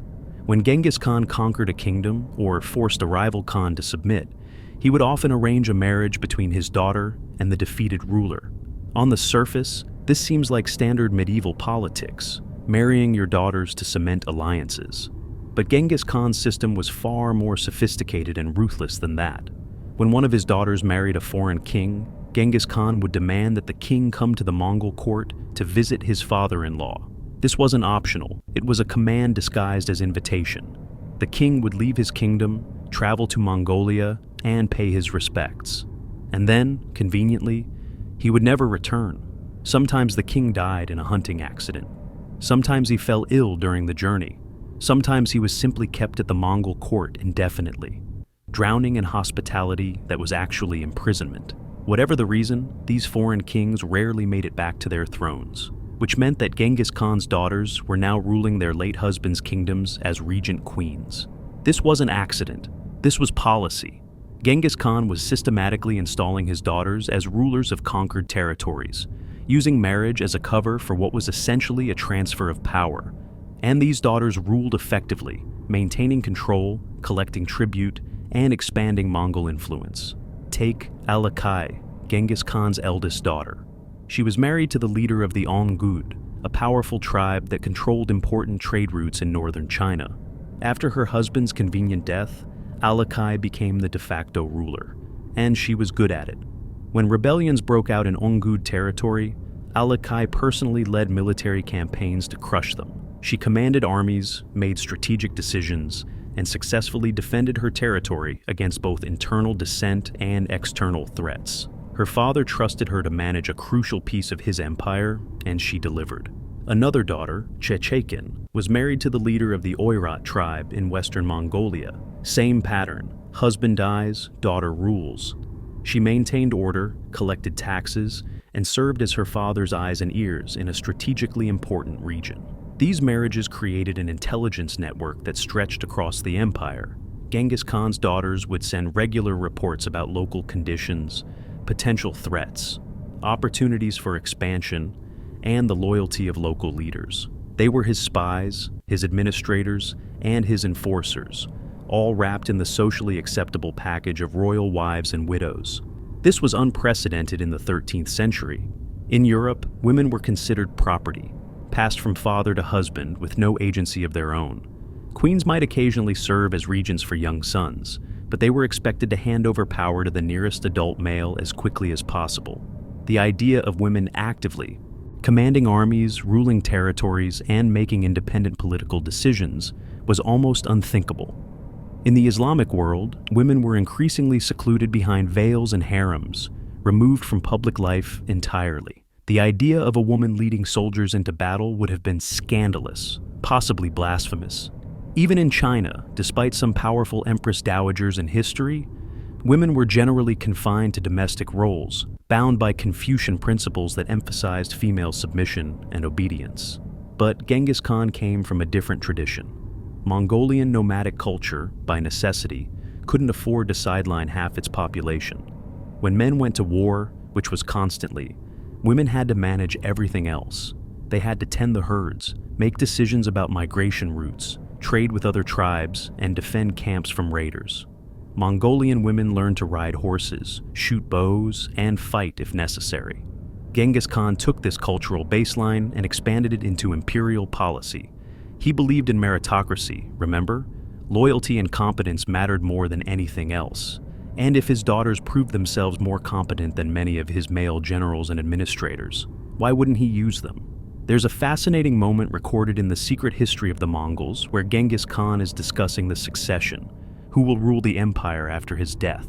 His sons are arguing, each claiming they deserve the throne, and Genghis Khan apparently says something like, "If only Alakai had been born a son, she would have held my empire together." It's a remarkable statement. He recognized that his daughter was more capable than his sons, but even Genghis Khan, revolutionary as he was, couldn't completely break free from the tradition that emperors had to be male. The empire would eventually be divided among his sons, and many historians believe that decision led to the eventual fragmentation and collapse of Mongol unity. But during Genghis Khan's lifetime, his daughters were crucial to holding the empire together. They provided stability, intelligence, and governance in regions that were too distant or too diverse for direct military rule. And it wasn't just his immediate family. Genghis Khan extended similar opportunities to other capable women in the empire. When he conquered the Jin dynasty, he appointed Chinese women as administrators if they demonstrated competence. When he absorbed Turkish and Persian territories, he allowed women who had been managing estates or businesses to continue doing so under Mongol rule. This created a strange paradox. The Mongol Empire was incredibly brutal, killing millions, destroying cities, and spreading terror across continents. But within the empire itself, women had opportunities for power and agency that wouldn't exist in Europe for another 600 or 700 years. Consider this comparison. In 1225, while Genghis Khan's daughters were ruling kingdoms and commanding armies, European women were being burned as witches for practicing medicine or owning property. The same year that Alakai was crushing rebellions in northern China, European law still classified women as property that transferred from father to husband, along with livestock and furniture. The irony is stunning. The man that Western historians have called the most brutal conqueror in history gave women more power and respect than supposedly civilized Christian Europe did. The barbarian from the steppe believed in gender equality, at least in terms of governance and competence, while European nobility thought women's primary value was producing male heirs. Now, we need to be clear about the limits of this progressivism. Genghis Khan's treatment of women within his empire was vastly different from his treatment of women in conquered territories. And that brings us to the darker side of this story. While Genghis Khan elevated his own daughters, mother, and wives to positions of power, the Mongol conquests involved systematic sexual violence on a massive scale. When cities were conquered, Mongol soldiers were often given permission to rape and enslave women as part of the plunder. This was considered a standard practice of medieval warfare, but the scale of Mongol conquests meant the scale of sexual violence was unprecedented. Genetic studies have revealed something astonishing. Approximately 16 million men alive today carry a Y chromosome signature that traces back to Genghis Khan or his close male relatives. That's roughly 0.5% of the entire world's male population descended from one man and his family through the male line. How does that happen? It's not just from his wives and consensual relationships. It's from conquest, from the systematic rape of women in defeated territories, and from the fact that Genghis Khan's sons, grandsons, and other male relatives inherited his practice of taking multiple wives and concubines from conquered peoples. This creates an uncomfortable moral complexity. Genghis Khan respected and empowered the women in his family and his inner circle.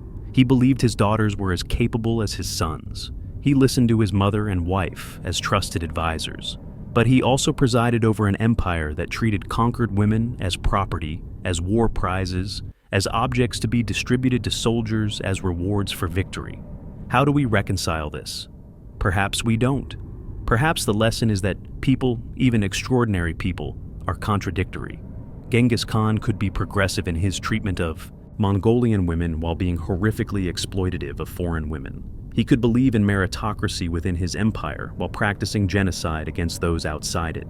He could be a loving husband to Borta while maintaining a harem of wives and concubines taken from defeated kingdoms. This is the danger of trying to judge historical figures as either heroes or villains. Genghis Khan was neither, or he was both. He was a product of his time who simultaneously transcended and reinforced the values of that time. But we can acknowledge this. Compared to his contemporaries in Europe, the Middle East, and China, Genghis Khan gave women opportunities for real power that were extraordinary for the 13th century. His empire, for all its brutality, created spaces where women could rule, command, and shape history. Berta remained Genghis Khan's partner until his death. Over 40 years of marriage. When he died, she was one of the few people who knew the location of his burial. Some historians believe she helped orchestrate the secrecy surrounding his tomb. Holin lived long enough to see her son conquer half the known world. The woman who had scraped for roots in the frozen ground to keep her children alive witnessed those children ruling an empire that stretched from the Pacific Ocean to Eastern Europe. Alakai and the other daughters continued ruling their territories after Genghis Khan's death, maintaining stability during the succession crisis that followed. Without them, the empire might have fractured immediately instead of continuing to expand under his sons and grandsons. While Europe burned witches and the Islamic world veiled women, Genghis Khan gave his daughters kingdoms. But his progressive views had limits, and his treatment of conquered women reveals the darker side. The dark legacy.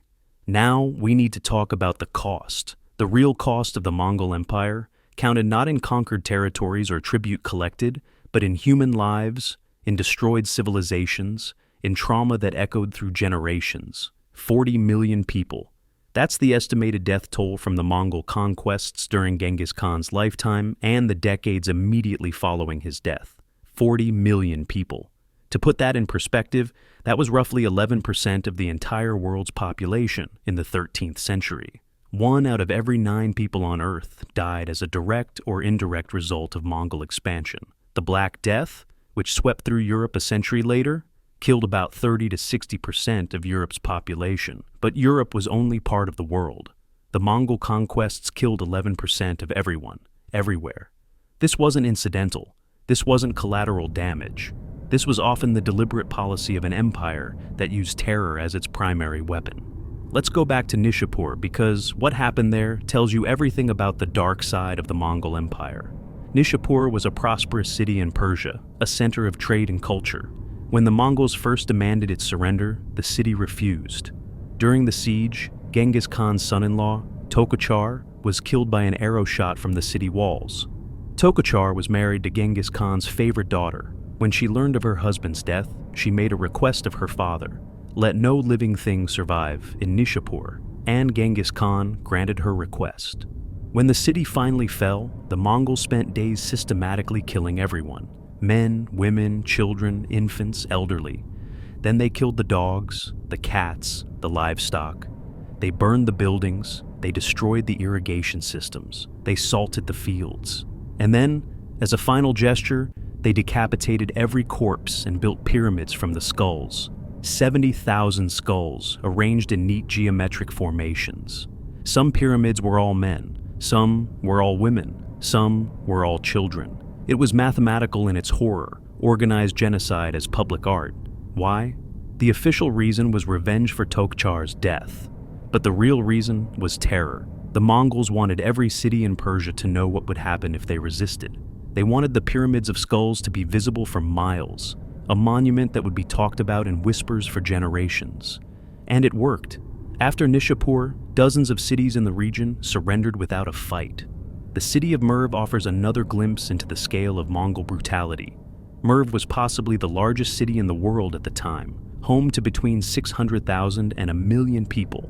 It was called the Mother of the World, a center of Islamic learning with libraries rivaling Baghdad, astronomical observatories, and architectural wonders. When Merv refused to surrender immediately, the Mongols besieged it. The city held out for days, but eventually the walls were breached. What followed was systematic annihilation. According to contemporary accounts, each Mongol soldier was assigned a quota: execute between 300 and 400 people. Think about that for a moment. This wasn't the chaos of battle. This wasn't soldiers running wild in the heat of conquest. This was organized, bureaucratic mass murder. Each soldier received a number, a target, and was expected to meet it.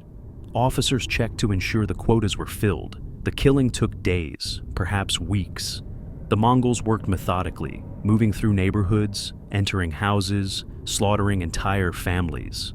Some accounts mention that the Mongols returned days after the initial massacre because they suspected some people were hiding among the corpses, playing dead. So they went through the bodies again, stabbing anything that might be alive. Merv never recovered. Today, it's an archaeological site in the Turkmenistan desert, ruins being slowly swallowed by sand. The Mother of the World became a grave. Baghdad, though it fell after Genghis Khan's death in 1258, deserves mention because it represents the culmination of Mongol destruction.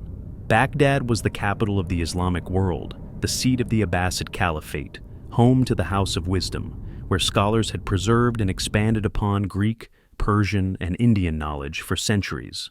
When Genghis Khan's grandson, Hulagu, conquered Baghdad, his soldiers spent weeks killing. The Tigris River reportedly ran red with blood, then black with ink from the destroyed libraries. Hundreds of thousands of manuscripts, works of philosophy, mathematics, astronomy, medicine, poetry, were thrown into the river or burned. Knowledge accumulated over 800 years, gone in weeks. The environmental impact of the Mongol conquests is staggering and often overlooked. When you kill 11% of the world's population, you're not just killing people, you're killing farmers, which means fields go unplowed. You're destroying irrigation systems that took centuries to build. You're depopulating entire regions, allowing forests to reclaim agricultural land. Scientists studying climate data from ice cores and tree rings have discovered something remarkable. There was a measurable drop in atmospheric carbon dioxide during the Mongol conquests. So many people died, so much agricultural land was abandoned that forests regrew on a massive scale. The increased vegetation absorbed enough carbon to cause a slight global cooling effect. Think about what that means. The Mongol conquests killed so many people that forests regrew fast enough to change the planet's climate. Human civilization retreated, and nature reclaimed its territory. Persia, in particular, never fully recovered from the Mongol invasions.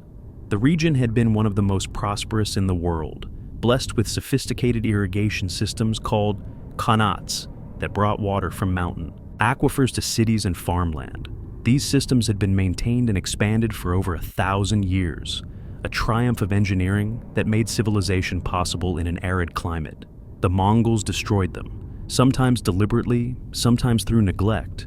But the result was the same. Without maintenance, the qanats collapsed. Without irrigation, the agriculture failed. Without agriculture, the cities couldn't sustain their populations. Regions that had supported millions of people turned into desert.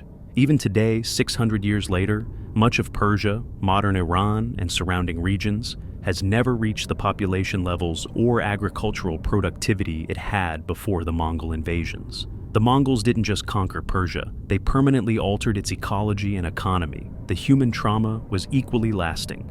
Imagine being a survivor of a Mongol conquest. You've watched your city burn. You've seen your family killed. You've witnessed atrocities that defy description. And then you're told, your city resisted, so this is what you deserved. If you had surrendered immediately, you would have been spared. This creates a psychological scar that passes through generations. Your children grow up hearing stories of the Mongol terror. When another Mongol army appears on the horizon decades later, the collective memory kicks in. Surrender immediately. don't resist. Nothing is worth risking what happened to Nishapur or Merv. This is how the Mongol Empire expanded so rapidly. They didn't need to conquer every city by force. They only needed to make examples of a few, and the terror did the rest of the work. Fear became a weapon more effective than any cavalry charge or siege engine. But here's where it gets morally complicated. Was Genghis Khan a unique monster, or was he simply more successful at practices that were common in his time? Medieval warfare was brutal everywhere. When Christian crusaders conquered Jerusalem in 1099, they massacred the entire Muslim and Jewish population, including women and children. Contemporary accounts describe crusaders wading through blood up to their ankles. European sieges regularly ended in rape, murder, and looting. The Mongols didn't invent these tactics.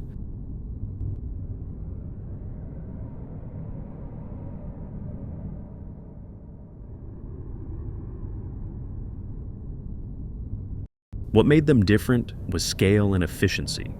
They organized brutality the way they organized everything else, systematically, effectively, with clear objectives and measurable outcomes. Where other armies might massacre a city in the chaos of conquest, the Mongols made it policy. Where other empires might accidentally destroy agricultural systems, the Mongols did it deliberately as punishment. The question becomes, is Genghis Khan history's greatest monster? Or is he simply the most successful practitioner of standard medieval warfare? And does that distinction even matter to the 40 million dead? There's another aspect to consider. The Mongol conquests were incredibly effective at ending local conflicts. Before the Mongols unified Central Asia, the region was torn by constant warfare between rival kingdoms and tribes. Thousands died in these conflicts every year. The Mongols killed millions in a short period, but then imposed peace that lasted for generations. The Song dynasty in southern China was engaged in constant border wars with the Jin dynasty in the north. Thousands of soldiers and civilians died in these conflicts year after year. The Mongols conquered both dynasties and ended the war permanently. Was the temporary spike in violence during conquest ultimately less deadly than centuries of ongoing conflict? This is the utilitarian argument some historians make, that the Pax Mongolica, the Mongol peace that followed the conquests, saved more lives over time than were lost during the initial invasions. It's a cold, mathematical logic that would probably be offensive to anyone who actually lived through the conquests. But it's worth considering. Genghis Khan himself would probably have agreed with this logic. He genuinely seemed to believe that he was bringing order to chaos, that unifying the world under Mongol rule was ultimately beneficial, even if the process was horrifically violent. In his mind, cities that surrendered immediately were spared, which meant they had chosen life. Cities that resisted had chosen death. The responsibility for the massacres lay with those who resisted, not with the Mongols who carried them out.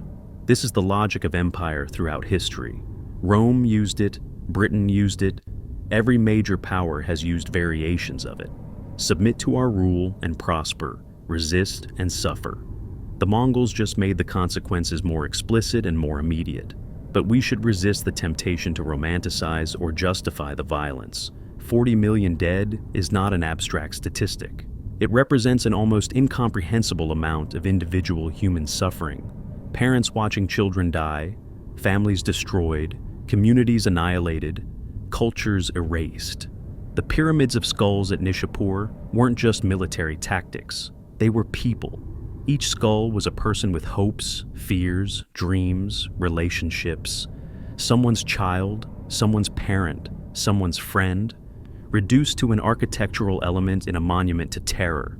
The systematic rape that accompanied Mongol conquests wasn't just a genetic legacy visible in modern DNA studies. It was hundreds of thousands of individual women experiencing trauma that would haunt them for the rest of their lives, in a world that provided no therapy, no justice, no recognition of their suffering. The destroyed libraries of Baghdad and Merv and Bukhara weren't just lost knowledge.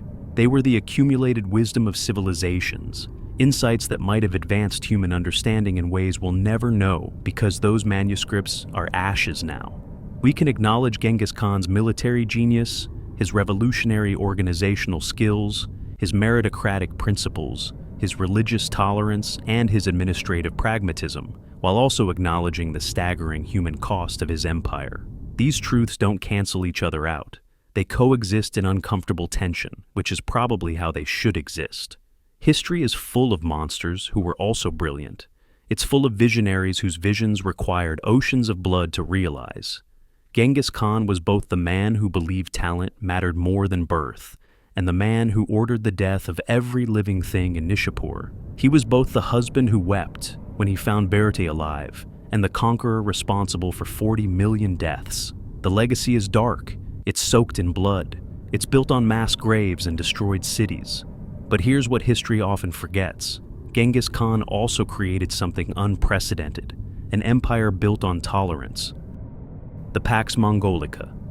After all that death, after all that destruction, the Mongol Empire did something almost miraculous.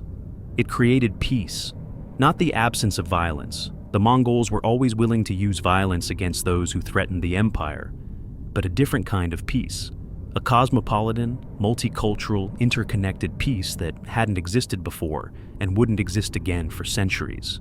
This is called the Pax Mongolica, the Mongol peace, and it transformed the world. Let's start with something that sounds simple, but was actually revolutionary. Religious freedom. Genghis Khan declared that all religions were equal under Mongol law.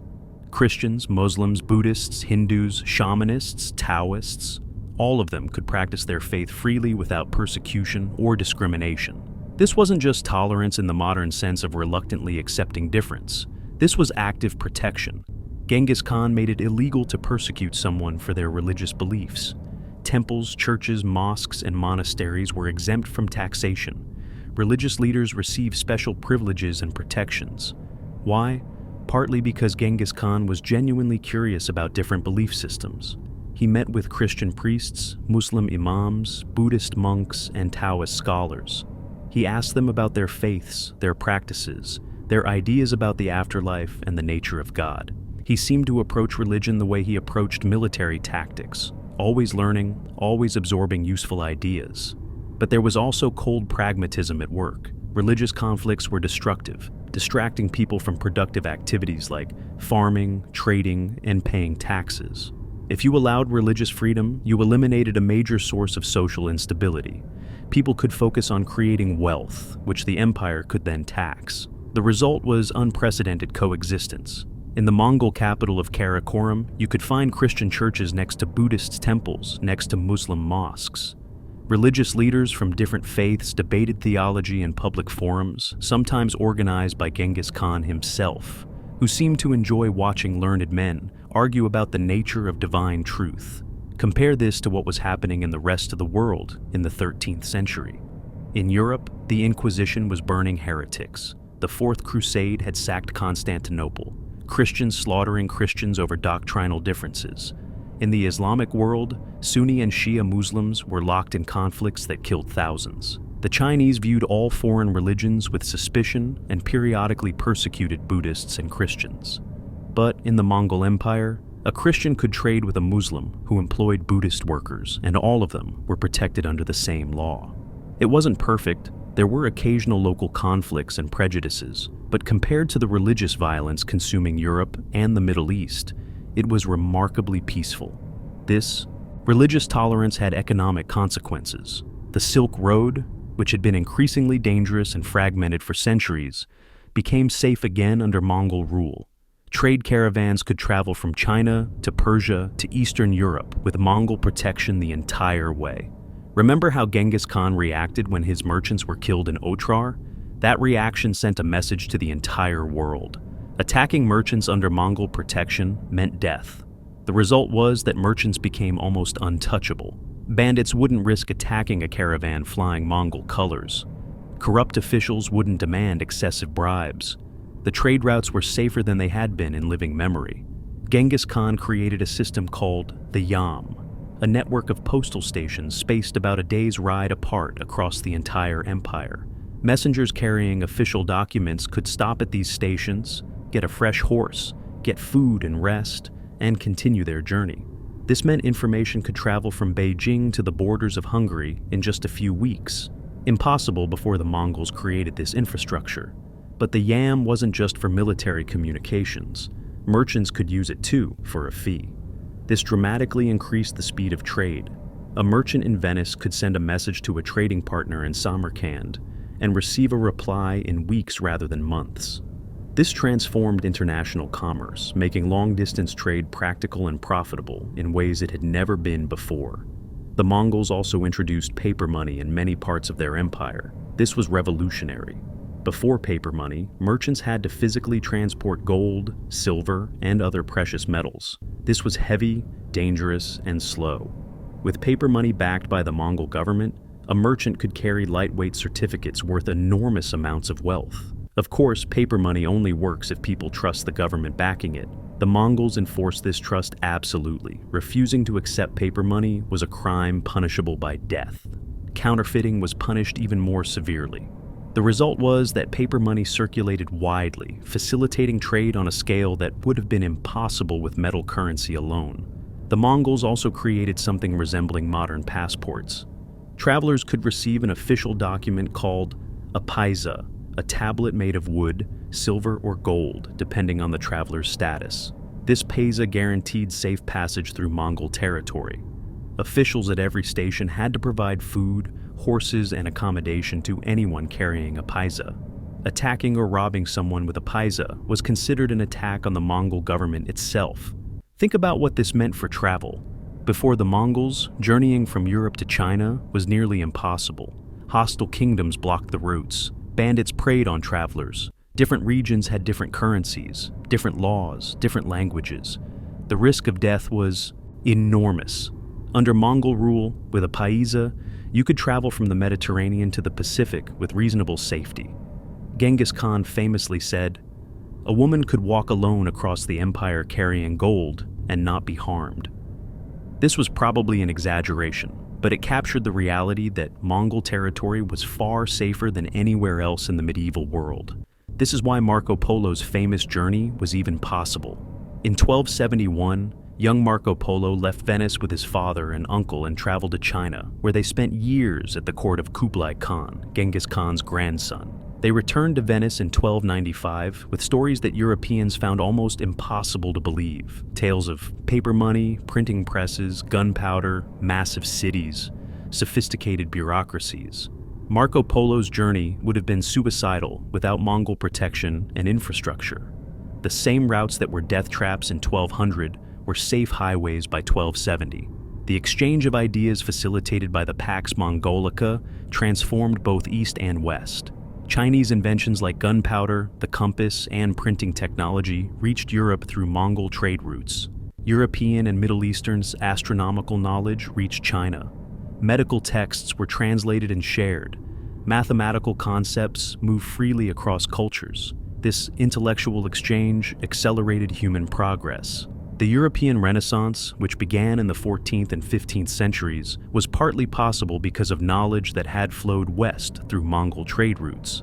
The scientific revolution in China during the Song and Yuan dynasties was partly fueled by ideas imported from Persia and Arabia through the same routes. The Mongols also created a unified legal system that, while harsh, was at least predictable.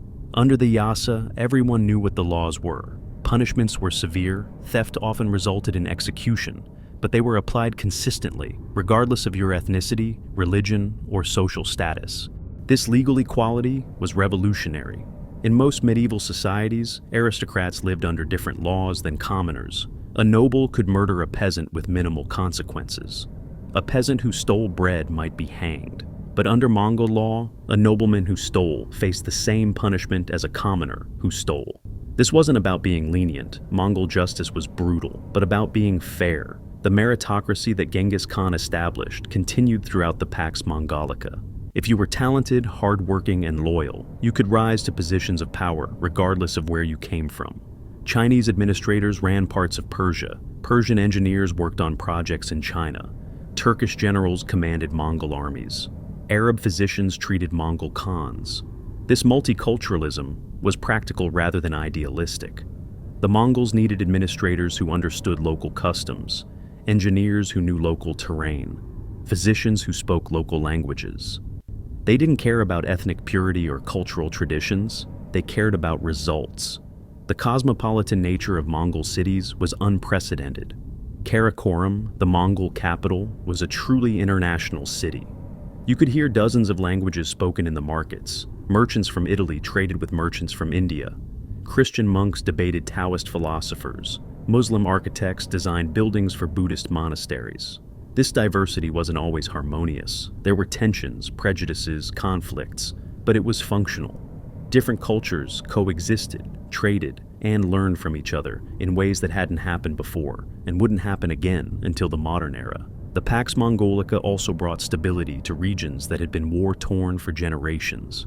Central Asia, which had been a patchwork of constantly warring kingdoms, enjoyed decades of peace under Mongol rule. Trade flourished, cities grew, agriculture expanded. For ordinary people who just wanted to farm their fields and raise their families, Mongol rule often meant safety and prosperity after years of chaos.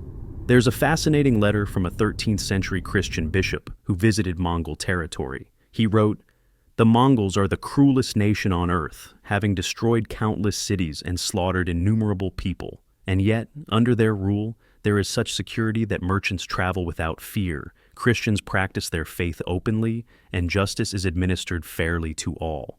This captures the paradox perfectly. The Mongols had built their empire through unprecedented violence, but once the conquering was done, they created a system that was, in many ways, more just and more peaceful than most alternatives. The Pax Mongolica lasted for roughly a century, from about 1230 to 1330. During that time, trade between East and West reached levels that wouldn't be seen again until the age of exploration in the 15th and 16th centuries. Ideas, technologies, and cultures mixed in ways that permanently change human civilization. But all empires eventually fall, and the Mongol Empire was no exception. After Genghis Khan's death, the empire was divided among his sons and grandsons. Over time, these different sections, the Golden Horde in Russia, the Ilkhanate in Persia, the Chagatai Khanate in Central Asia, and the Yuan dynasty in China, began to drift apart. They fought civil wars. They developed separate identities. The unified Mongol Empire fractured, and when the empire fractured, the Pax Mongolica ended. The Silk Road became dangerous again. Religious tolerance faded as local rulers returned to enforcing their preferred faiths. The multicultural cities became more insular. The infrastructure slowly collapsed without central maintenance. But for one shining century, the Mongol Empire had created something remarkable, a global system based on merit, tolerance, and the free flow of trade and ideas. It was built on mountains of corpses and soaked in blood, but it was real. In 1227, at the height of his power, Genghis Khan fell from his horse during a hunt. What happened next remains one of history's greatest mysteries. Justice, the Death and the Secret Tomb. August 18th, 1227.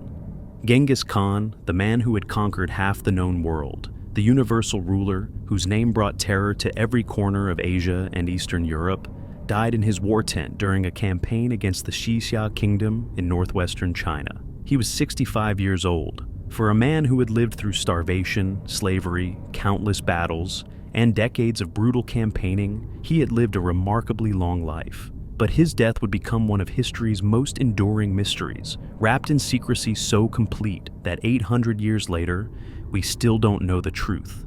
Let's start with what we think we know, though even this is contested. Genghis Khan was campaigning against the Xia, a kingdom that had repeatedly defied Mongol authority. The Xia had promised military support for other campaigns and failed to deliver. They had refused tribute. They had sheltered enemies of the Mongol Empire. Genghis Khan was 65 and probably should have been resting in Mongolia, but he took betrayal personally. The Xia had insulted him, broken their word, and he was going to make them pay. During the campaign, something happened. The accounts vary wildly, which is suspicious in itself. Some sources say Genghis Khan fell from his horse during a hunt. Others say he was injured during a siege. Still others claim he fell ill from disease. And some whisper about more sinister possibilities. Assassination, poisoning, even a wound inflicted by a Xia princess who was offered to him as tribute. Let's examine each theory. The official Mongol account, from the secret history of the Mongols, says he fell from his horse during a hunt and suffered internal injuries. This is plausible. Genghis Khan was an extraordinary horseman, but he was also 65. reflexes slow with age, bones become brittle. A fall that he could have shrugged off at 30 might have been fatal at 65.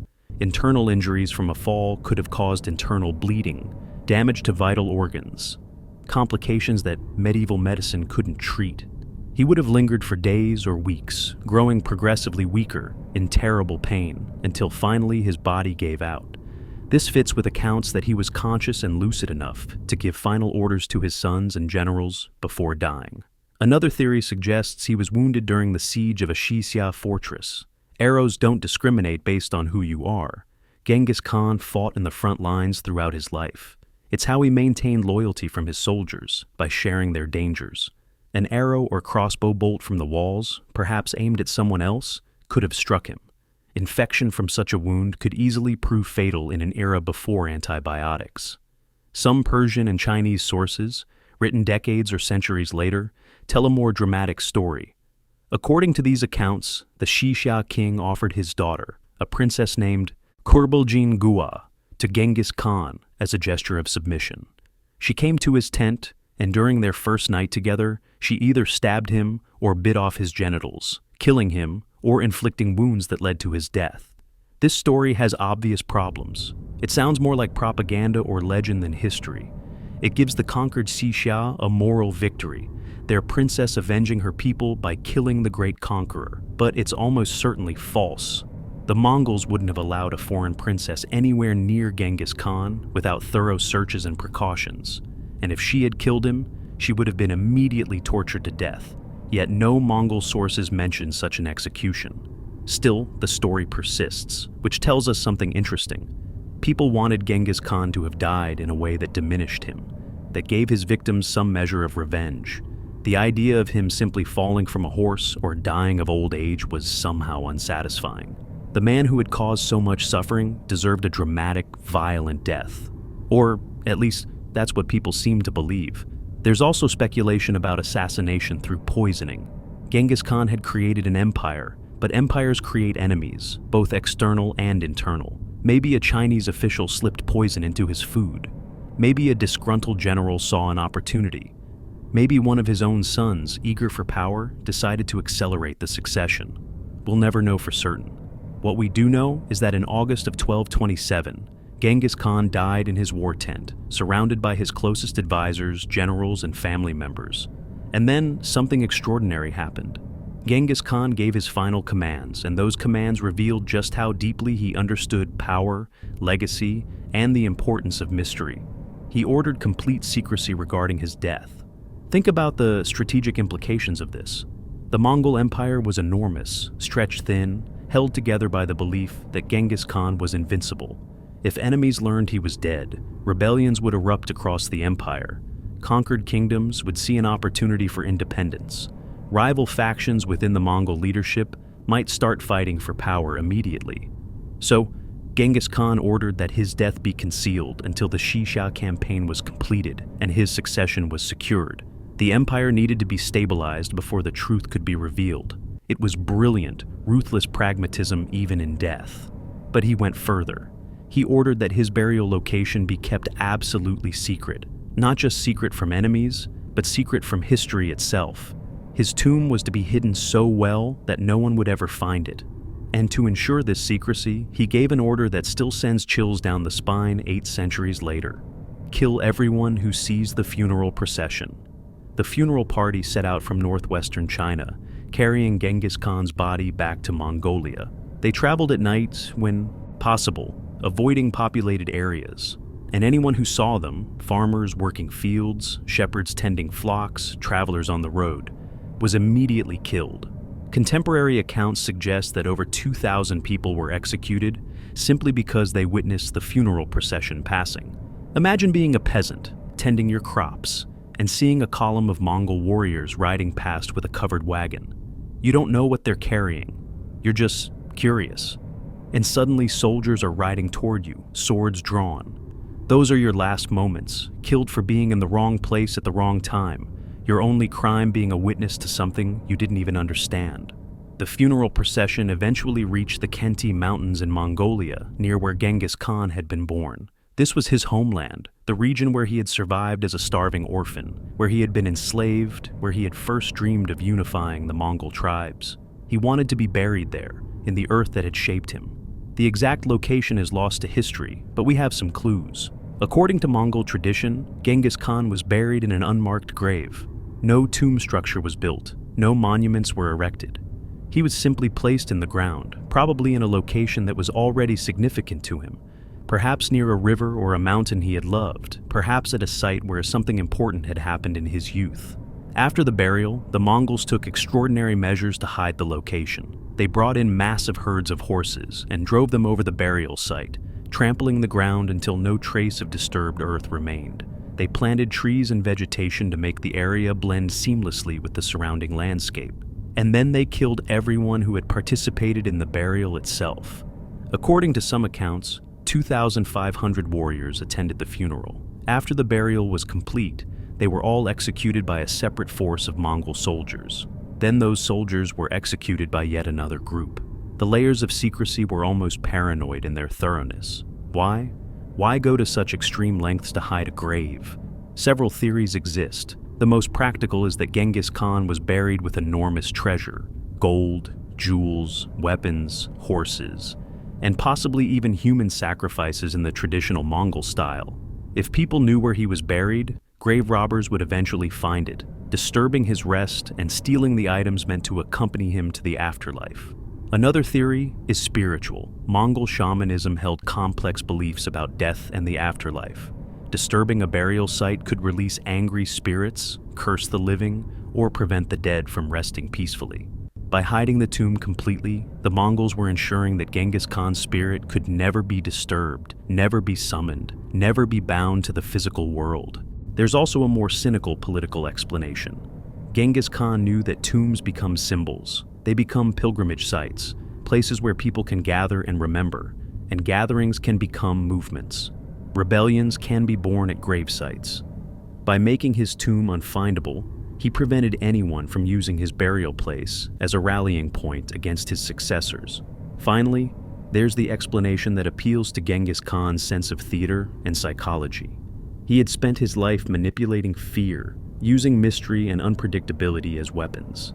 By hiding his tomb so completely, he ensured that his legend would never have closure. He would remain mysterious, somewhere between myth and history, forever. And it worked. 800 years later, we're still talking about it. We're still searching. Oh, have we searched? Over the centuries, countless expeditions have tried to find Genghis Khan's tomb. Chinese emperors sent search parties. Russian archaeologists spent decades combing the Khenti Mountains. Modern technology has been deployed: ground-penetrating radar, satellite imagery, thermal cameras, electromagnetic sensors. Millions of dollars have been spent. Thousands of square miles have been searched. Nothing. Not a single definitive trace. There have been promising leads. In 2004, a Japanese Mongolian expedition claimed to have found what might be Royal Mongol tombs in the Khenti region. The discovery generated international excitement, but the Mongolian government shut down the excavation before anything definitive could be determined. Why? The official reason is respect for Mongolian cultural heritage and the belief that Genghis Khan's rest should not be disturbed. Many Mongols consider the burial site sacred, a place that should remain hidden according to their ancestors' wishes. Disturbing it would be an act of profound disrespect, possibly carrying spiritual consequences. But there are more cynical interpretations. Some believe the Mongolian government knows roughly where the tomb is, but keeps it secret to maintain national mystique. Genghis Khan is Mongolia's greatest historical figure, the symbol of national identity. If his tomb were found, excavated, and turned into a tourist attraction, it might diminish his power as a unifying national symbol. Others suggest that the tomb area might be genuinely cursed, not in a supernatural sense, but in a very practical one. Remember those 2,000 people killed during the funeral procession? Remember the thousands of soldiers executed after the burial? The region around Genghis Khan's tomb might be littered with mass graves, evidence of horrific massacres carried out to protect the secrecy. Finding the tomb might mean finding evidence of these killings, which could be politically and culturally uncomfortable. There's also the possibility that we've already found it and just don't know it. The Khenti Mountains cover thousands of square miles of rugged forested terrain. There are countless valleys, caves, and hidden locations. Genghis Khan could be buried anywhere in that vast region, marked only by trees and rocks indistinguishable from natural features. Some researchers have focused on a mountain called Burkhan Khaldun, which was considered sacred during Genghis Khan's lifetime. It's known that he prayed there, that he sought refuge there during difficult times. Several passages in the secret history of the Mongols suggest it held deep spiritual significance for him. If he chose his own burial location, Burkhan Khaldun seems like a strong candidate. But the Mongolian government has declared Burkhan Khaldun and the surrounding region a protected zone where archaeological excavation is forbidden. Whether this is to preserve Genghis Khan's rest or to hide something they have already found remains speculation. In 2015, an American-led expedition using satellites and drones claimed to have identified anomalies in the landscape near Burkhan Khaldun, geometric patterns and vegetation growth that might indicate buried structures. The team requested permission to investigate further. The Mongolian government denied the request. The mystery deepens with every failed search. Every expedition that returns empty-handed adds to the legend. Genghis Khan defeated every enemy, conquered every territory, overcame every obstacle during his life. And in death, he has defeated 8 centuries of treasure hunters, archaeologists, and historians. There's something poetic about this. The man who built the largest contiguous land empire in history, who changed the face of the world, who left genetic and cultural legacies that persist today, managed to completely erase himself from the physical world. His cities are ruins, his enemies are dust. His empire fractured and transformed beyond recognition. But his tomb? Perfectly hidden. Exactly as he commanded. What would we find if we ever located the tomb? Probably not as much as people imagine.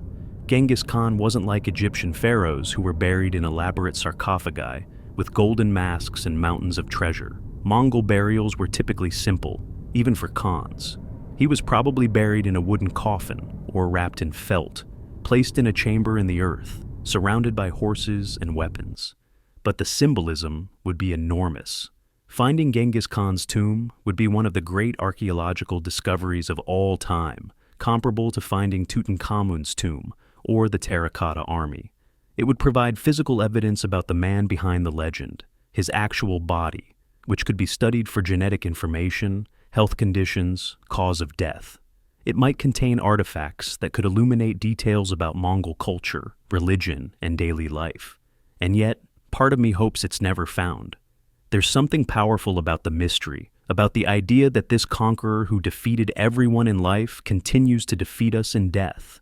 In a world where satellite technology can map every square inch of the planet, where privacy is nearly extinct, where mysteries are constantly being solved and demystified, Genghis Khan's tomb remains gloriously stubbornly hidden. He achieved in death what he always sought in life, to remain undefeated, undiscovered, beyond the reach of his enemies.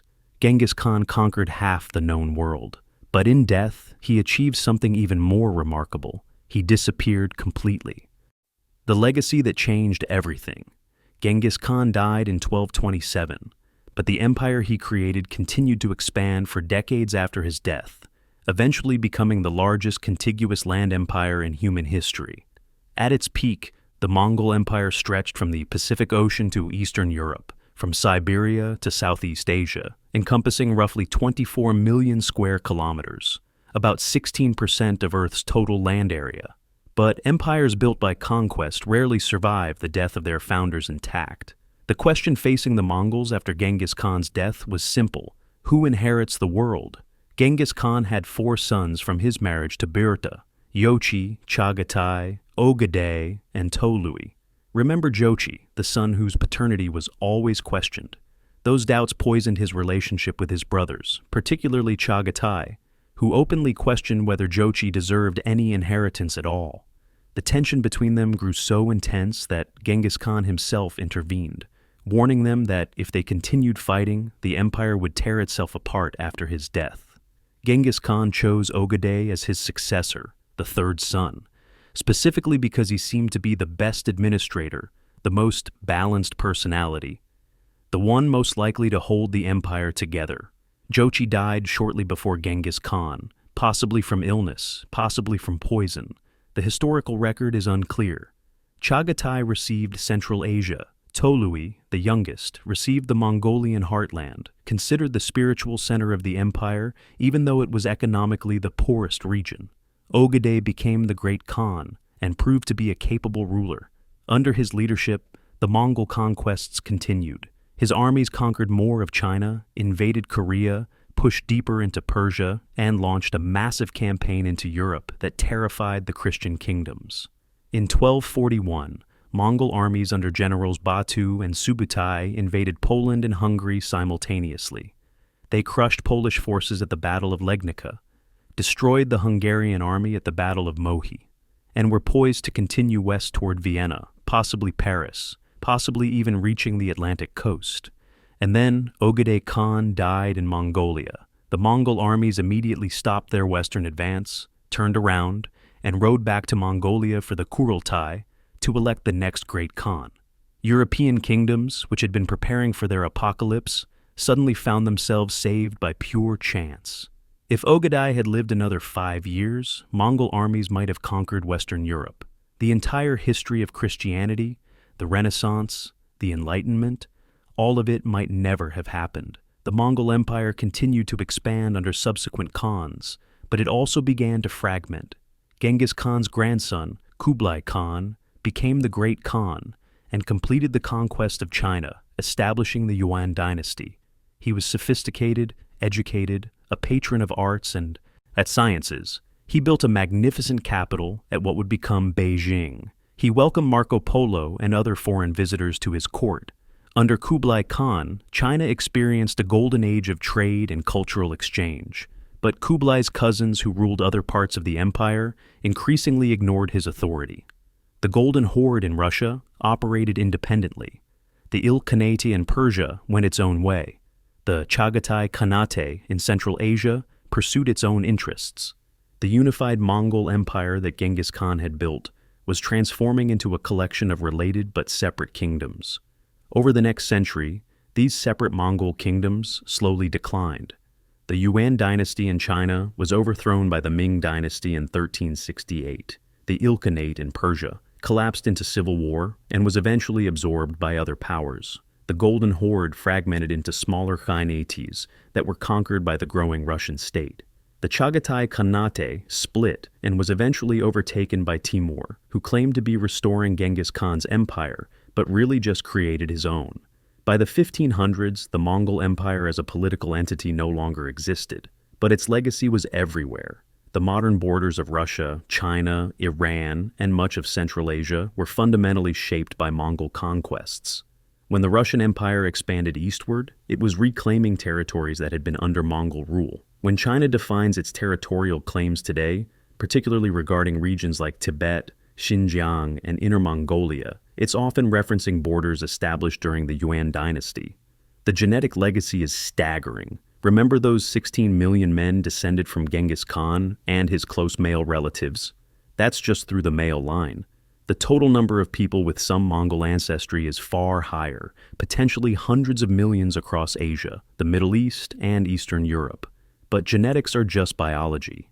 The cultural impact runs deeper. The Mongol Empire permanently connected East and West in ways that transformed human civilization. Technologies, ideas, crops, diseases, all of these moved along the trade routes that the Mongols secured. Gunpowder, which had existed in China for centuries, spread to the Middle East and Europe through Mongol intermediaries. The compass reached European sailors through the same routes.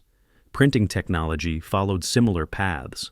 European cartography improved dramatically in the 13th and 14th centuries because of information gathered from travelers who crossed Mongol territory. Maps became more accurate. Geographic knowledge expanded. The medieval European worldview, which had been limited to Europe and the Mediterranean, suddenly expanded to encompass Central Asia, China, India. The Mongol concept of religious tolerance influenced political philosophy across their former empire. When Timur tried to rebuild the Mongol Empire in the 1400s, he adopted the same policy of religious freedom. The Ottoman Empire, which claimed partial descent from Mongol traditions, practiced a form of religious tolerance that was remarkable for its time. Even in Russia, the experience of Mongol rule created a tradition of multi-ethnic, multi-religious empire that persisted through the Russian Empire and into the Soviet Union. The Mongol administrative system influenced governance across Asia. The postal system they created was copied by subsequent empires. Their census-taking methods, their tax collection systems, their military organization, all of these were adopted, adapted, and continued long after the Mongols themselves had lost power. Perhaps most importantly, the Mongol Empire demonstrated that merit-based systems could work on a massive scale. Before Genghis Khan, almost every major civilization believed that leadership should be hereditary, that your birth determined your destiny, that the natural order required rigid social hierarchies. Genghis Khan proved this was false. He built an empire by promoting talented people regardless of their background, and that empire conquered civilizations that clung to aristocratic privilege. This lesson wasn't immediately adopted. Europe continued with hereditary monarchy for centuries, and caste systems persisted in many parts of Asia. But the example was there, documented, undeniable. A society that valued merit over birth had conquered half the world. That example influenced political reformers, revolutionaries, and philosophers for centuries afterward. And then there's Mongolia itself. For a nation of just over 3 million people today, Mongolia has a cultural footprint that far exceeds its size, entirely because of Genghis Khan. He's the founding father of Mongolian national identity, the symbol of what Mongolians achieved when they were unified. His face is on the currency. His statue dominates the landscape outside Ulaanbaatar. His name is invoked in politics, business, sports. But Mongolia's relationship with Genghis Khan is complicated. During the Soviet era, when Mongolia was effectively a Soviet satellite state, public celebration of Genghis Khan was discouraged. The Soviets preferred to emphasize Mongolia's socialist present rather than its imperial past. But after the fall of the Soviet Union in 1991, Mongolia experienced a massive revival of Genghis Khan's legacy. He became a symbol of independence, national pride, resistance to foreign domination. The international perception of Genghis Khan has also evolved. In the West, he's traditionally been portrayed as a barbarian destroyer, the archetypal villain representing Eastern hordes threatening Christian civilization. This image, rooted in medieval European terror, persisted for centuries. He was the bogeyman of history, the savage who destroyed everything civilized. But modern scholarship has increasingly recognized the complexity. He was a brilliant military strategist. He was an innovative administrator. He promoted religious tolerance, protected trade, and created a meritocratic system centuries ahead of his time.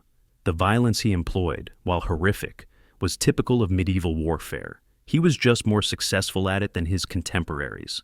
This creates an impossible moral question. How do we judge Genghis Khan? How do we balance 40 million deaths against religious freedom? How do we weigh destroyed cities against the Silk Road reopening? How do we reconcile genocidal terror campaigns against a legal system that treated everyone equally regardless of birth? History doesn't give us easy answers. Genghis Khan wasn't a hero or a villain. He was both. He was neither. He was a human being of extraordinary ability, ambition, and ruthlessness operating in a brutal time who happened to succeed on a scale that transformed the world. If he had failed, if he died as a slave with a kangaway around his neck, he would be a forgotten footnote. If he'd only unified Mongolia but never expanded beyond it, he'd be a minor regional figure. But he succeeded beyond anyone's wildest imagination. And that success echoes 8 centuries later. Every time you use paper money, thank the Mongols. Every time you enjoy religious freedom, remember that Genghis Khan practiced it when Europe burned heretics. Every time you look at a map showing China, Russia, or Central Asia, remember that those borders were shaped by Mongol conquests. Every time you eat a meal with ingredients from different continents, remember that global trade was made possible partly by the roads the Mongols secured. The legacy is everywhere, but it's also invisible. We've normalized things that were revolutionary in the 13th century. We've forgotten that someone had to create the systems we now take for granted. And that someone, more often than most people realize, was influenced directly or indirectly by the Mongol Empire that Genghis Khan built. So, was he history's greatest monster or greatest unifier? Was he a brutal tyrant or a misunderstood genius? Was he the worst thing to happen to human civilization or the catalyst that connected the world? The answer, unsatisfying as it may be, is yes, all of it, simultaneously. The real Genghis Khan was far more complex than the legend, more human than the myth, and more influential than most people realize. He was born with the name Temujin, a starving orphan abandoned by his tribe. He died as Genghis Khan, ruler of half the world. And 800 years later, we're still trying to understand what that life meant, still discovering ways that he changed everything, still searching for his tomb in the Kentiai Mountains where he vanished into legend. The real Genghis Khan was far more complex than the legend. If this deep dive into history's most powerful conqueror helped you understand the man behind the myth, subscribe to The Deep Unknown for more stories that challenge what you think you know. Sweet dreams, explorers.